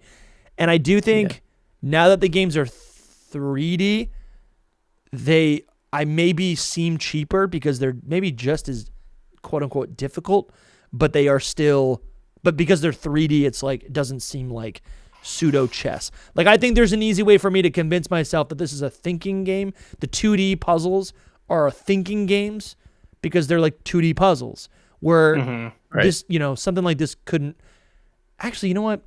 There are puzzles like this in Sword and Shield. Yes. There's gym puzzles like this in Sword and Shield. The sand one. It's just Scarlet and Violet that like you're right. out. Also, too, I wouldn't mind like for a section like this I would not mind, and I don't think many people would mind, especially for the 30th anniversary, if they had a few puzzles where like it briefly switches to 2D. Like I think about in Super Mario Odyssey, there's like a whole like celebratory level where it transitions to like your traditional side scroller sprite Mario, and you have to make your way to Donkey Kong, like the original game. That's really cool. That would be fun. Like you could do that in a Pokemon gym and it'd be fine. Like, you know, like I think that's the best of both worlds, really. I just really awesome like puzzles. I really like puzzles, and Pokemon always had them. Maybe not the best ever, but like, and I'm not expecting like Zelda level puzzling, but you know, like the Legend of Zelda games with like the puzzles to like figure out what you have to do next in each room is so good. And if they can just like tap into it a little bit, it is good. Like that's great. You know, I think there should be something more to piggyback off of that. I don't know if you guys had more to say on it, but I was gonna say you probably don't like this, Dusty, but I don't need like dumb like the Let's Go feature like they did in Scarlet and Violet. Like I don't need that. Oh, the Let's Go feature, the overall Let's Go feature. What do you not like about it? Whoa! What do you not like? Listen, the way that it connects is like the it's not that I don't really like it in game as much, but I don't like the Team Star like mini game thing that you have to do with it. Do you know what I mean? Where you're just that's a bad implementation Let's Go thing. You know, you're just doing Let's Go thing for like it's a terrible mini game. I'm not saying that I agree with you. The feature itself is bad. I'm talking about that kind of thing where it's like the feature itself is great because like it gives me a little taste of the magic of Legends Arceus, the freedom that I had as like in the overworld. I could say, Sarah Ledge, go kill all those Lechonk. We're making bacon. Go kill them all, and I could just keep running in a different direction. That's what I liked about it. There was it kind of just made actions in the overworld very seamless. I enjoyed that. To be honest, I think that it's like a precursor to Legends ZA's battle system a little bit. I agree. Like it's probably going to feel a little bit like this, but I don't know. To me, it feels too detached. But that's just the feature itself. I'm really talking about the whole. So you're talking about Team Star. Yeah, Starfall Street. Yes, like I loved agree. That was boring. Loved the quest itself. Like I liked the story raids, and I liked the battles at the end. You know, but I hated the like middle part where you're just like endlessly. It's like one of those zombie games where like they just keep coming at you and you just keep pushing buttons and you know. I agree with you. Like I thought the boss at the end, the custom rev room was kind of fun. But yeah, I agree. Changing it up. You're just mashing buttons. That's it. So I agree with you. Yeah. I think the way to implement this is like it's under the same category. Basically as the gyms. Use the synchro machine now and like do like real time battling for that. But that's what I'm afraid of a little bit. You're playing as Pokemon. That's fun. I like that, Lumi. I think that sounds great on paper, but how they implement it might not be so great. Do you know what I mean? Like I want them to do it well. Absolutely. Well, I mean, listen, that's the underlying thing of all this. Yeah, these are all great ideas. How are they going to implement it? We'll find out. But I think the idea itself is strong enough where it could work. Oh, dude, honestly, just seeing all these, like you could literally just be the Pokemon. That sounds actually so much fun, right? Yeah. Because it puts the power in you, and then for like just one segment of the game, you're playing Pokken Tournament. You know? Yeah. I actually think like so Legends is still special because all their battles are like that. Look at this is literally you, Soul. It absolutely is gonna happen. There's me. I'm thinking like this is the big main feature of Gen 10. Just saying. Cool. Yeah. I could see it, man. That would make that would make this mini game a lot better. So was this tied? Was this tied to one of your hopes and dreams? Just like the puzzles being better, yes, in general. Puzzles. Like mini games, puzzles being better, you know? Yeah. That's a great point, but before we continue, I want to tell you guys about the brand new Secret Power podcast episodes that are exclusive to members only on YouTube or on Patreon. We got a bunch of people who are already supporting the show. But if you want to get access to our entire archive of exclusive podcasts, exclusive live streams, exclusive gameplay VODs, and interviews with all these awesome creators, Just $5 gets you into the door. You can join the secret Discord where we actually record podcasts with you guys. You guys can call in and be on Hidden Power. You can be on an episode of Hidden Power through that secret Discord. There's a bunch of other perks. We have a battle league. We're always hanging out there. Earlier today, we literally I was on a call for an hour just chatting with community members. That's one of the perks that you get with that $5 a month pledge. But you also, like I said, get all of this content, all these episodes of Secret Power, as well as a bunch of other. We throw in a lot of other random videos that are available to members only. So if you want to get access to this, we've been uploading these episodes for probably 2 years now. So if you want to get access to any of this, maybe if on your commute you're burning through all of our public catalog and you're thinking, you know what, maybe I want to, maybe there's more content out there, right? I wish there was more episodes of Hidden Power for me to watch. Well, you can watch Secret Power for just $5 on Patreon or on YouTube. Link is in the description. And members also get 10% off all of our merch at shop.hiddenpowerpodcast.com. Thank you guys so much for supporting. And hope to see you over there. We got a new episode right now of Secret Power where Lumi and Soul are talking about how the story, the lore behind them meeting in real life, which I was very jealous about. No one even told me. I'm still insulted to this day. We told you. I'm still insulted. I'm mad and I'm insulted and I can't believe it. And instead, if you want to watch some content with some of your favorite creators, we've got hours of content with people like Loxton and Noggin. We got Munching Orange, Oops and Hip Hop, Infamous Trainer, Watch Redirect, the Puckle Podcast, Birdkeeper Toby, Lore Keeper Toby, excuse me. It's all here on Patreon, on YouTube, for your consumption, and you'll also be supporting this show so we can do bigger and better things and grow the team and continue to put out more content from here on out for the rest of time. Thank you guys so much for watching. And what were you saying? I think it's at the time where we need to just start rapid firing some of these. We've already given you 11. That was actually all of mine right there for the most important. So there you go. So I can just rapid fire some. I still have 8. Well, go for it. Do Here, whatever. Go ahead. Okay, so first, these two kind of this first one kind of ties to what we were saying a minute ago with the custom ride Pokemon, but I want battle logistics. This is starting to make sense in Scarlet and Violet. What I mean by that is some Pokemon swim, some Pokemon cannot swim. I hate that in the Hoenn region I can dive underwater and I can send out a Flabébé underwater. That is so dumb. A Flabébé cannot breathe underwater. So if there is dive in Gen 10, if there is soaring in Gen 10 with you being able to take on Pokemon, then make me have to do logistical things in those battles. I cannot send Swampert out in the middle of the air. He will fall to his death. I will have killed my Swampert. Yeah, but I guess it would just block it on the battle thing. You cannot let out this Pokemon. That'd be fine. Yeah, no, I love that. And you wouldn't be able to take on battles if you don't have an eligible Pokemon on your team. But look at this. Shiftry is dead. He's dead. He's gone. Wow, dude. Your Shiftry just died. Swampert's literally in the air. What is Swampert doing here?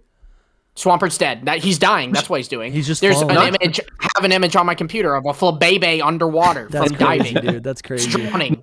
Bro, not to go backwards, but this is actually part of I really liked the gym challenge or the Elite Four challenges in Blueberry Academy, where specifically the one for what's his name? Oh my gosh, Drayton, or whichever one of him he is. Yeah, Drayton.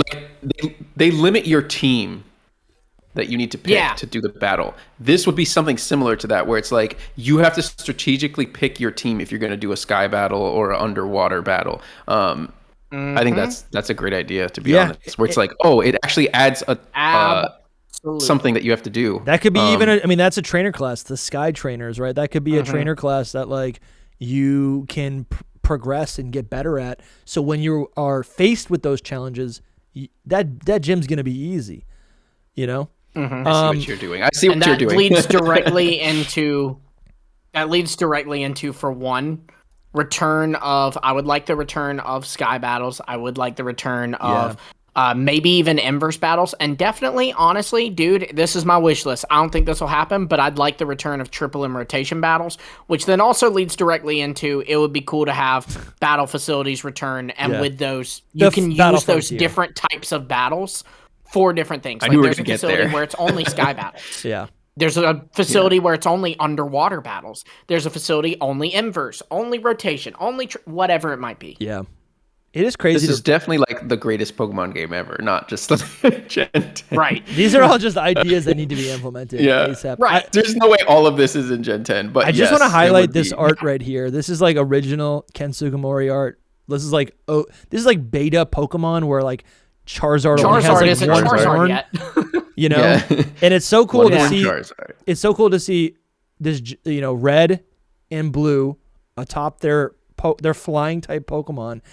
And the way, I don't know, to me, the imagery here reminds me of like, they're like dragon riders, right? Obviously, they both don't have a dragon type Pidgeotto or Pidgeot in Charizard, but like, they are these like monstrous beasts, right? It's so cool. This is so cool. And so this is like a little visual glimpse at kind of what Lumi's describing with not only the ride Pokemon, but like the battles themselves, you know?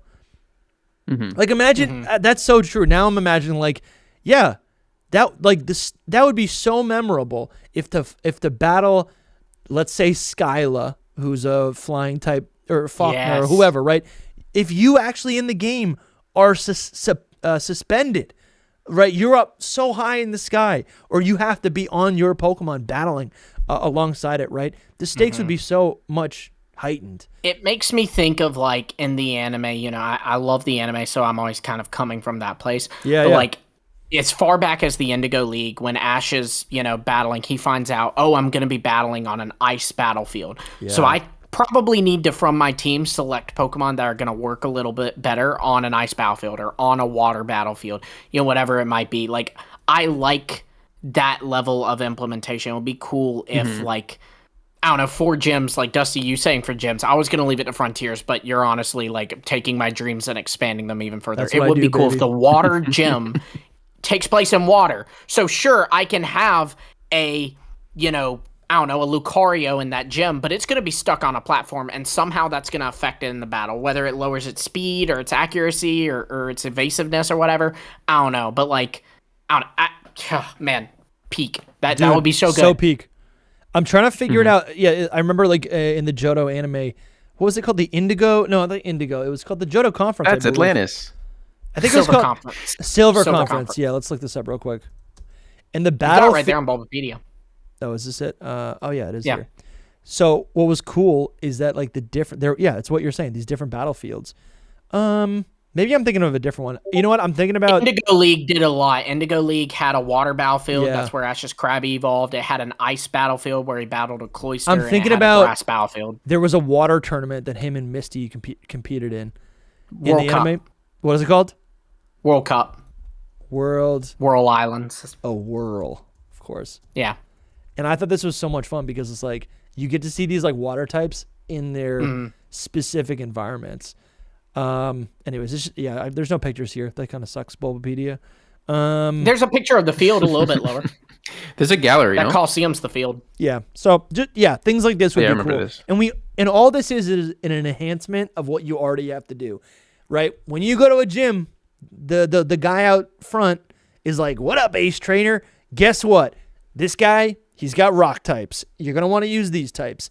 But like, what if the battlefield was also part of that? Like, expand the experience past the Pokemon types and into the actual, like, make me as a player in 2026 feel it, you know? All right. I can totally see it having the future. I don't know about Gen 10, but that sounds like something where it's like Terrastal. Yeah. But like, Gen 11, the whole battle arena changes, and it changes how your Pokemon react to things, and I could totally see it happening.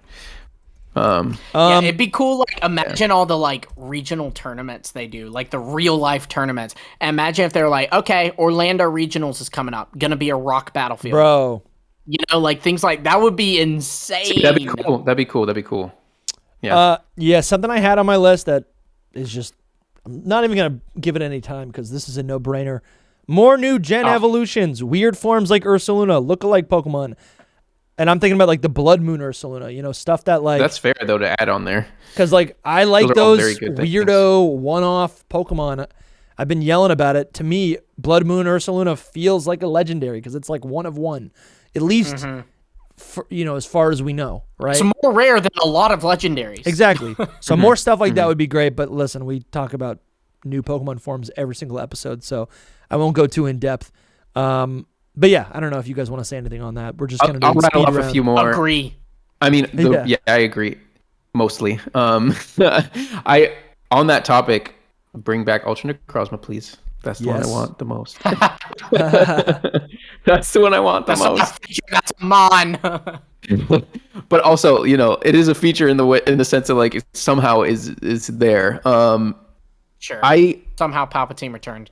Yeah, somehow. Somehow. I really want raids to be better. Somehow, I don't know how. I know how. I really don't know. Dude, raids maybe they do Synchro Machine. No, you raids. the Synchro Machine would be cool. I think raids need to be more separate from standard turn-based combat. I honestly think all the battles that we see, the real-world battles that we see in Legends ZA should be applied to the raids.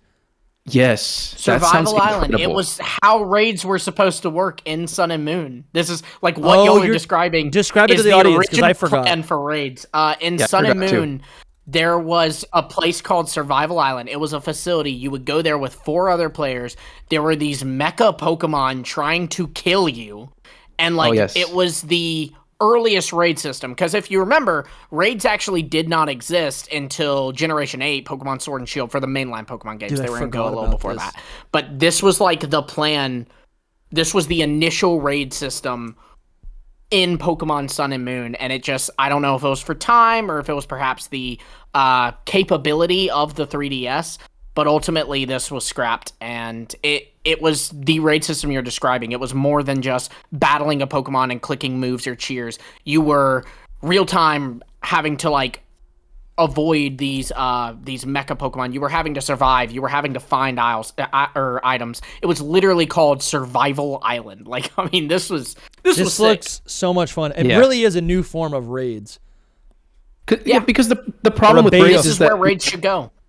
Yeah, we have turn-based battles, and that's fun, but not when you're sitting there waiting for your other player to take its turn. You're just sitting there, and they tried to fix that in Scarlet and Violet, but it still was the same thing. I think if it was real time, I'd be like, all right, let's go. I would actually say an even earlier version of this idea probably started with the in Generation 6 for what was it called?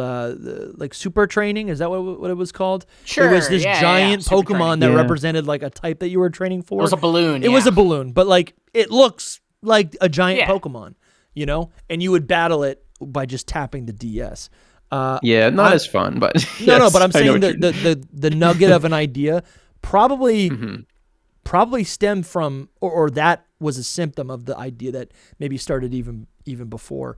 For sure. This is I would not be surprised if they initially wanted, because this was clearly in their heads in Sun and Moon. I wouldn't be surprised if Dynamax Adventures was also supposed to be like this. Oh, 100%. This is the beta version of Dynamax raids. So cool, man. That's so cool. Mm-hmm. Yeah. All right. Something else I had on here. Most of them. Something else I had on here was just more clothes in all caps. I think I wrote this original list more after clothes. Scarlet and Violet came out, and I was outraged. But that's definitely on the list. I'll do new raid battles. And then let's see what else. Custom. Oh, here's one. Custom move animations like Shiny Dipplin, for example. Small little feature, but that's really fun to think that. Again, I'm turning into a Blastoise stan, but Blastoise is another example of make the move animation come out of where it would normally come out of the Pokemon. Blastoise has 2 cannons. Yeah, people have been asking that forever. The longest time, it would just come out of its mouth. Yeah. And I think they fixed that. Face. I do think they fixed Blastoise specifically. But this is a technology that they have, the terrestrialization they have the technology. The terrestrialization uses the same method of game design where you just, like, on the 3D asset, assign a location of the model where The hat, yeah. whatever whatever function you're trying to fulfill, just assign that location on the model, and it'll always happen that way. So they have this technology. Like on Sandy Shocks, the terrestrial hat will spin because it's on that screw that's always spinning. That's to fun. mimic you when it gets popped. It Yeah. The terrestrial hat like kind of falls with it. So that's super fun. New Pokeballs I had here. I think I just started. Oh, I got one more. go for it. Fossils. Yeah. So I was gonna Fossils return. Yeah. So We saw it. fossils, more fossils. Fossil Pokemon. Always down for that. And That's great. Yeah. And I what's like it. cool is they just this image has existed, but this is the first time we got this image digitally. It's kind of cool. This is an official image of depicting a bunch of quote unquote fossil Pokemon, and on this image includes Mamoswine and Yanmega because they are like ancient fauna, an ancient animal. Relicanth too. Yeah, that's true. Relicanth. I always assumed it was. I think it was always understood to be a fossil, but yeah, I get what you're saying. But it is not. It's a living. Still like a It's a living fossil. Yeah. But yeah, just more fossils. I don't know. Tons of dinosaurs. I like that they did a couple fun new things with like the Galar fossils, but it's Gen 10, baby. Give us they gave us 4 fossils. Imagine they gave us 4 fossils that are like true fossils. Yeah. Fossil Pokemon. I think that'd be a lot of fun. Absolutely I'm agree. definitely down. Fossil Pokemon is a must. Should have gotten it in Paldea. They didn't, I guess, because of the Paradox Pokemon, the past ones. Like Yeah. I guess that's why they didn't, because that's your That's prehistoric definitely the Pokemon. reason. Yeah. So you want to rattle off the rest of yours? Yeah, I mean, one of my last ones is just like I love when there's a lot of content in Pokemon games, so I'd really like for this game to be long or full of content. Like just What does a that mean lot. to you? For the I just content? I don't know. I don't know how many specific hours that you can put into the game, but like a long game. That's what I mean. So like Sure. I don't Long know, play. Sure. maybe with all the side quests and I think all the side of quest would help. Yeah, the main plot and then like a thick post game. All of that would be I think wonderful. maybe what that would look like is, because I agree with you. I do think like I want to get it. I want a lot of juice in these games. I don't want it to feel empty. I think post game like rebattles or rematches against like important characters to see their like leveled up teams, as we discussed earlier, is part of that. A lot of hidden Pokemon. I don't know how much like not shiny hunting, but like rare Pokemon you go after. I remember it's burned in my mind. It was like 2018-19 when I replayed and I 100% of the decks in White 2, and I was able to capture so many rare Pokemon like Milotic, Politoed, like Kingdra in the wild because they had 1% encounter rates fishing. So I would just fish the same location until I got that rare spawn, captured it. Like these are trait evolutions, Right. So that I was able to put on a lot of hours, a lot of great. Like I still remember it to this day. It was so exciting, to capture these rare Pokemon Things in to the do wild. that make the game longer. Yeah. Which Pokemon is not too bad at, but yeah. I do think they have gotten a little worse with it, and I think one way that they have is they used to give, like Dusty, what you're describing is post game of Black and White. You get whole new, not just the new encounters, but also a whole new area of the region that you get unlocked. Sinnoh is the same way. Of course, the biggest that we all think about is, of course, Johto, giving us a whole region to explore. And I feel like since Sword and Shield, Pokemon has, honestly, can we go out and say it? Pokemon's gotten a little lazy, and they've decided that DLC will be the substitute for the post-game content. Yeah, so that's what they're kinda how doing it is is. they're taking something that we've had since, since at least Gen 2, and they are making us pay for it a year later. Yeah. And I love DLC. I am not saying get rid of DLC, but give me a post-game area, and then, it can be pretty small. Like the Sinnoh fight area isn't gigantic. The Unova post-game area is like a handful of routes in a couple towns, It doesn't have to be huge, but give me something in the post-game instead of making it where, honestly, I've now 100% Scarlet and Violet, I guess I'll see you next year when Teal Mask is out, you know? Yeah. I hate that it's a year as well. Like give it. I'll pay for it right away, which is technically like you buy the game, Right. so you want. Just I'll pay for it right now. But yeah, it's like making you wait. Hall of Armor that wasn't whole time. so bad. It was No. it was like 7 months still, though. Yeah, that was good. That was good. I did like that. You guys see this right here? Yeah. Like in Black 2 and White 2, you can fish, and there's a 1% in Dragonite. there's a 1% chance to find Dragonite, level 70 in the wild. Like I that's like the so speed cool. that you're at right here. Yeah, I'm at two times speed. Fun. No, it's good. The game should have been like this. Like Moves this kind of stuff. fast. There's so many, and this is all Mixelli on YouTube. But like, there's so many fun. Like, I don't know. I love it so much. Look at this whale lord. I don't even know why this is like. Anyways, we're just watching a video now. But anyways, this is huge for me. This is huge for me. Maybe maybe that's something. Maybe like actually something. What It's huge for all of us, Whale Lord. Yeah. Well, maybe what I'm like actually desiring is like maybe some Pokemon that are wild or random encounter, right? Maybe I am desiring to find some Pokemon that are not just spawning in the overworld, you know? Maybe a feature like the Hidden Grotto, something that you have to go in and out of to like reset for, right? Maybe that's something that could actually, I don't know. You just reminded me of one of the things that we were talking about in a different episode with the trainer battles, like that you can not choose them or choose them. One of those. Yeah. The trainer battles. Where like the encounter happens no matter what kind of thing. I think. Yeah.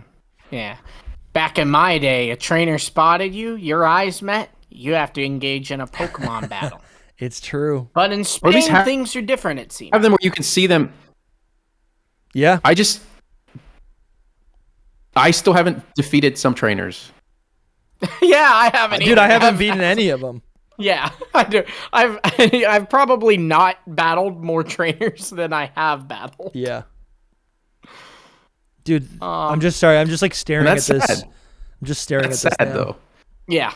No, it is sad, but there's a way to fix that too, where like in open world, a good way to fix that would be like, it'd be cool if it just notified you, okay, you're in South Providence Area 1, and there was like a little tracker or something that said there are, I don't know, 20 trainers in this area. And so that way, like, you kind of know, well, I've battled 12, so there's 8 around here I haven't battled yet, you know? That sounds like a feature that exists in the Hoenn games. Yeah, with like the Pokenav. Yeah. Which is nice to kind of like, yeah, maybe that is something. Like, we have a dex for all the Pokemon, but we don't have a dex for like maybe I don't even need a catalog of them. Yeah, maybe Just I do want a catalog of like haven't 100%ed. Like, I don't need a whole like deep dive on Youngster Joey. I just need to know I haven't. But it would be good to have a log of like all of the missions that you've started, so you can go back and complete them. You know? Yeah, like for the side quests, absolutely. That was in Legends Arceus, and so I'm thinking it'll be in Legends ZA as well. Yeah, absolutely. Dude, I'm obsessed with these battles. Just seeing these back to back. I gotta close this, or I'm gonna keep watching it forever. So post-game do you have anything content. else? No. No, I mean that was important. The trainers thing for sure. Let me just look at this list really quick, but I don't think so. Do you have anything else? While Lumi? you do that, I'll rattle off a couple of mine. So first off, one thing I love, and I think we can expect this. If there's anything on this list that's going to happen, I would bet that's this next one, and that is returning characters and legendaries. In Sun and Moon, that was our last big anniversary, the 20th anniversary, got Sun and Moon. And not only are there many characters that return in the battle tree, but also throughout the game, you will encounter like Grimsley, Colress, Looker, Annabelle. And I like that. And what I specifically like about Sun and Moon is I like that these characters have returned in a meaningful way. And likewise, in some Pokemon games, there are legendaries that have returned in a meaningful way. So I want characters to come back, and I want legendaries to come back in Gen 10, but I do not want to do some little mini game where I get a Mewtwo. I don't want to have a lunchbox in the right spot and a Mewtwo appears. You don't like that? I want there to be a reason Mewtwo is there. I want there to be a reason that, the character that I'm encountering is there. And like I said, they're usually good with the character. The character, usually there is a reason that they're there, right? Like, and they work them in a little bit. So I feel like they're better at doing that with the character.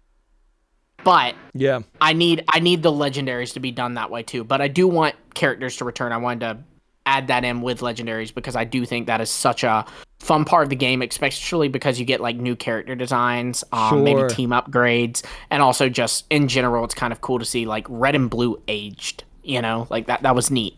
That was really cool. What do you guys think about that? And that's something I heard just that'd be fun. For like 2 minutes. Let's have the 2-minute debate. I heard someone say recently that like they don't think they said Game Freak will not have any main characters return as like as like NPCs to battle because there's like the canon, like there's a male and a female, so you don't know which character is like the canon character.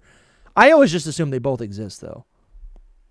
Yeah, sure. Yeah, I haven't even really thought about that. I don't even care about past main characters as much as honestly, I care more for like the NPCs because the NPCs like kind of, you know, that's the characters you meet and kind of fall in love with. Sure. I'm the main character, so I'm just not as interested in seeing me in a Pokemon game as I am the return of, you know, Brock or Professor Oak. That might be why they do it then.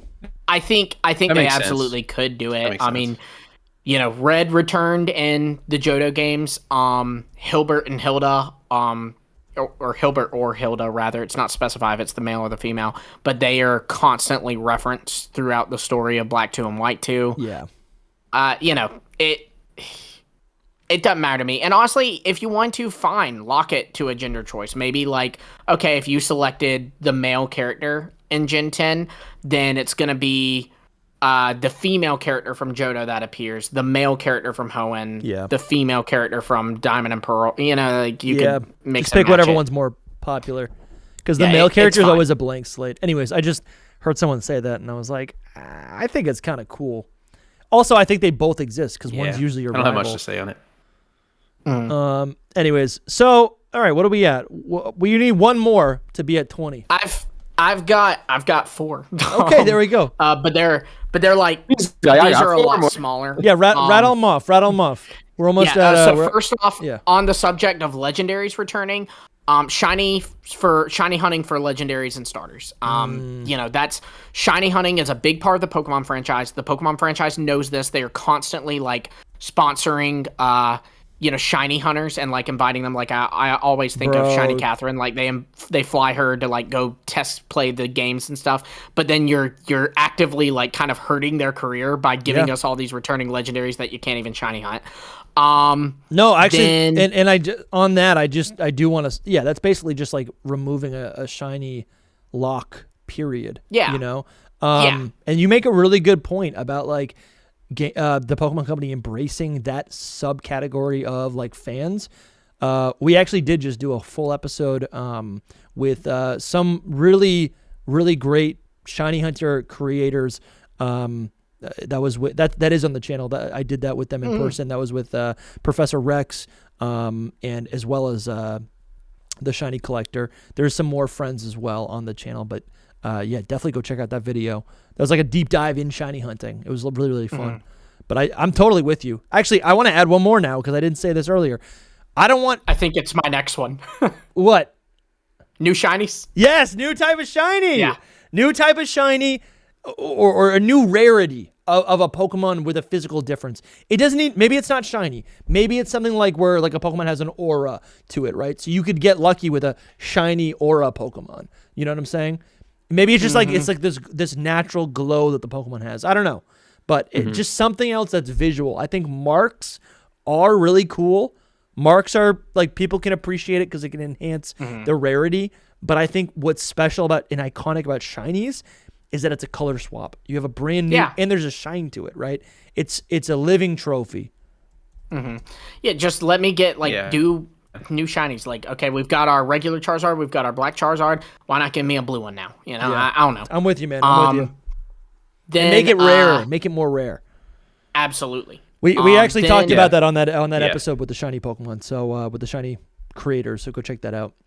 Yeah, and again, it actively Love it. fuels their brand too, right? Because they just automatically took all those shiny hunters they sponsored and basically gave them more work to do. Exactly. For them, you know, Yeah, so exactly. from a company, it makes sense too. New weather or terrains, that kind of goes into what we were talking about with like implementation of battlefields. But I love that like there are weathers or terrains that impact what is going on. Your Pokemon might take damage. These types might receive a certain buff. These moves activate differently. Things like that. That makes a ton of sense. They kind of played around with this a little bit before too. Like there is fog in I almost said Sun and Moon and Diamond and Pearl. Yep. And then I got the there list right here. is Extreme there's harsh sunlight, thunderstorms. heavy rain, strong winds. Actually, and then in Pokemon Coliseum or in Gale Shadowy of Darkness, there's a shadowy aura, which I forgot about that. But yeah, that's cool. Yeah. And there's even like a really kind of dumbed down version of it. Is in Sword and Shield, there were a chance for there to be thunderstorms, and all that was rain plus electric terrain. Oh, that's cool, man.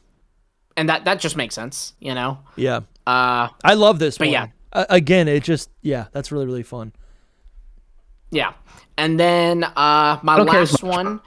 Oh, actually, and if we get new weather, that means we're getting new cast forms. So, just saying. You say that, but I mean, we never got our fog form, cast form. Is it? I think there's a beta version of it, and we don't have a sandstorm one. All right, it'll exist. They'll make it real. I hope it happens, but I'm just saying they don't necessarily care. That's true. All right, 23. My last one is that I want. This is a thing in Pokemon Legends Arceus. I want a place where I can see I know all is a ridiculous ask, but some of my boxed Pokemon.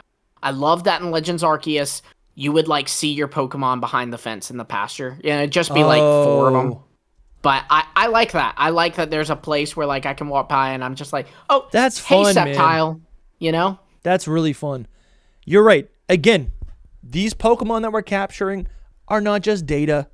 They need to be doing something. That was honestly great in Hisui. You can see that they're so small, but it's so small. Did so much. It's so nice. But again, you see the impact, like your area, your farm, whatever it's called, pasture, is going to be always different from anyone else's because it's going to be the Pokemon that you captured. Even your shiny Pokemon will show up in the overworld. Your alphas. Yes. What is it called in Legends Arceus? Is it called a pasture?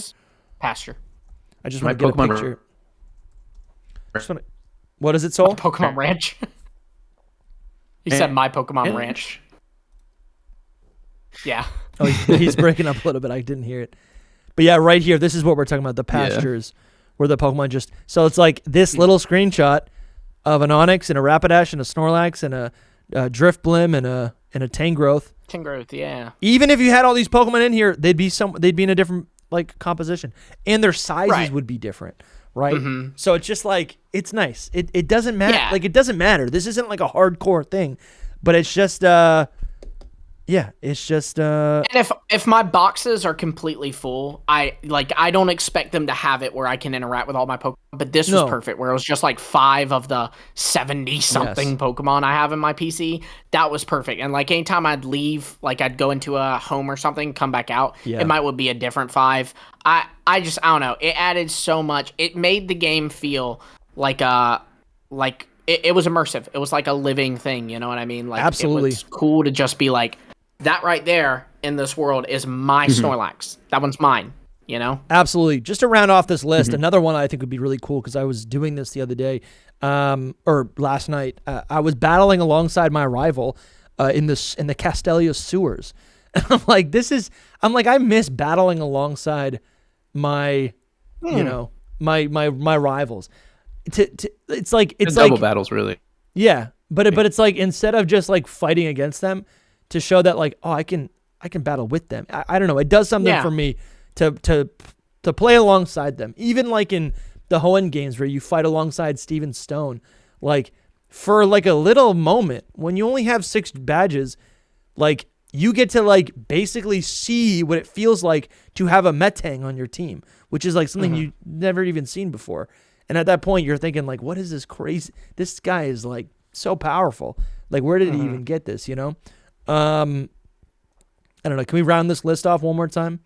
I can do one more that's not something I am super adamant about, but it does kind of work in to at least get us to 25. I think we've hit 25, but yeah, just officially. Yeah, it's just to make the list say 25. I'll let you go. Oh, then you go, Soul. You go, Soul.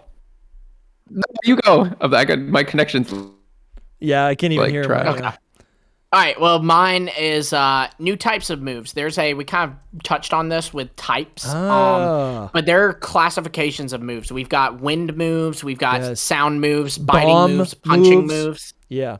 Yeah, you can add to that. You can have, the pulse moves. You can have, kicking moves, blaze kick, rolling kick, high jump kick. There's so many kicking moves.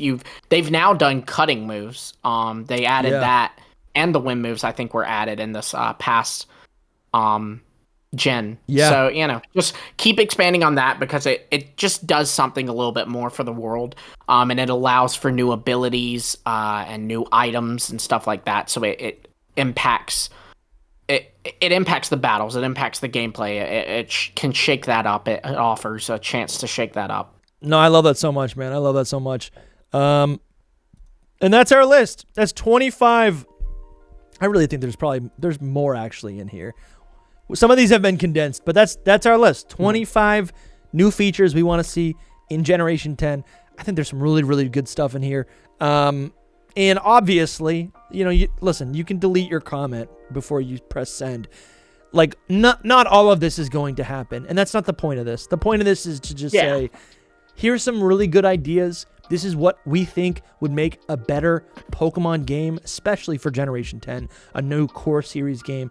I like that Pokemon is experimenting with games like Legend ZA. I like that they're experimenting. But I think for the core series, these are some things that would actually make the open world, grand Pokemon game really, really promising and something that we could be proud of as Pokemon fans. Anything else, guys? No, I don't think so. If you guys want to support, you can always go over Some of it might make it in. Some of it might, yeah. If you guys want to support, links are in the description on Patreon or on YouTube. You can become a $5 channel member or Patreon, whatever the terminology is. $5 helps out the show so much. If every single person supported us at that lowest tier, we could literally quit our day jobs and do this full time. But $5 gets you access to probably 100 hours of bonus content that's locked away and exclusive for Patreon and YouTube channel member supporters. You get access to the Discord as well. We're doing movie nights in the Discord server. Our whole community is there. We hang out there. There's other creators in there. You can also join a live call-in show when we have those. That's all in the Discord. There's a battle league in the Discord. So much fun is going on. That's the lifeblood of Hidden Power. It's in the Discord. You also get 10% off merch.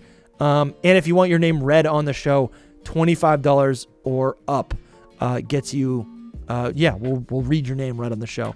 But again, if you could spare $5, you get a whole lot with it, and you're supporting the production of this show. The show does not exist without you guys. We're 3 years into this.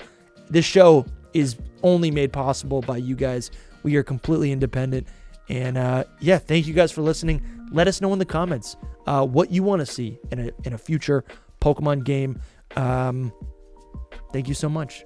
And enjoy the outro music as I awkwardly still don't know what the outro of this show is. Bye. This music's so good. This is by Glitch X City. So good. Oh my gosh. All right, see you guys. Bye.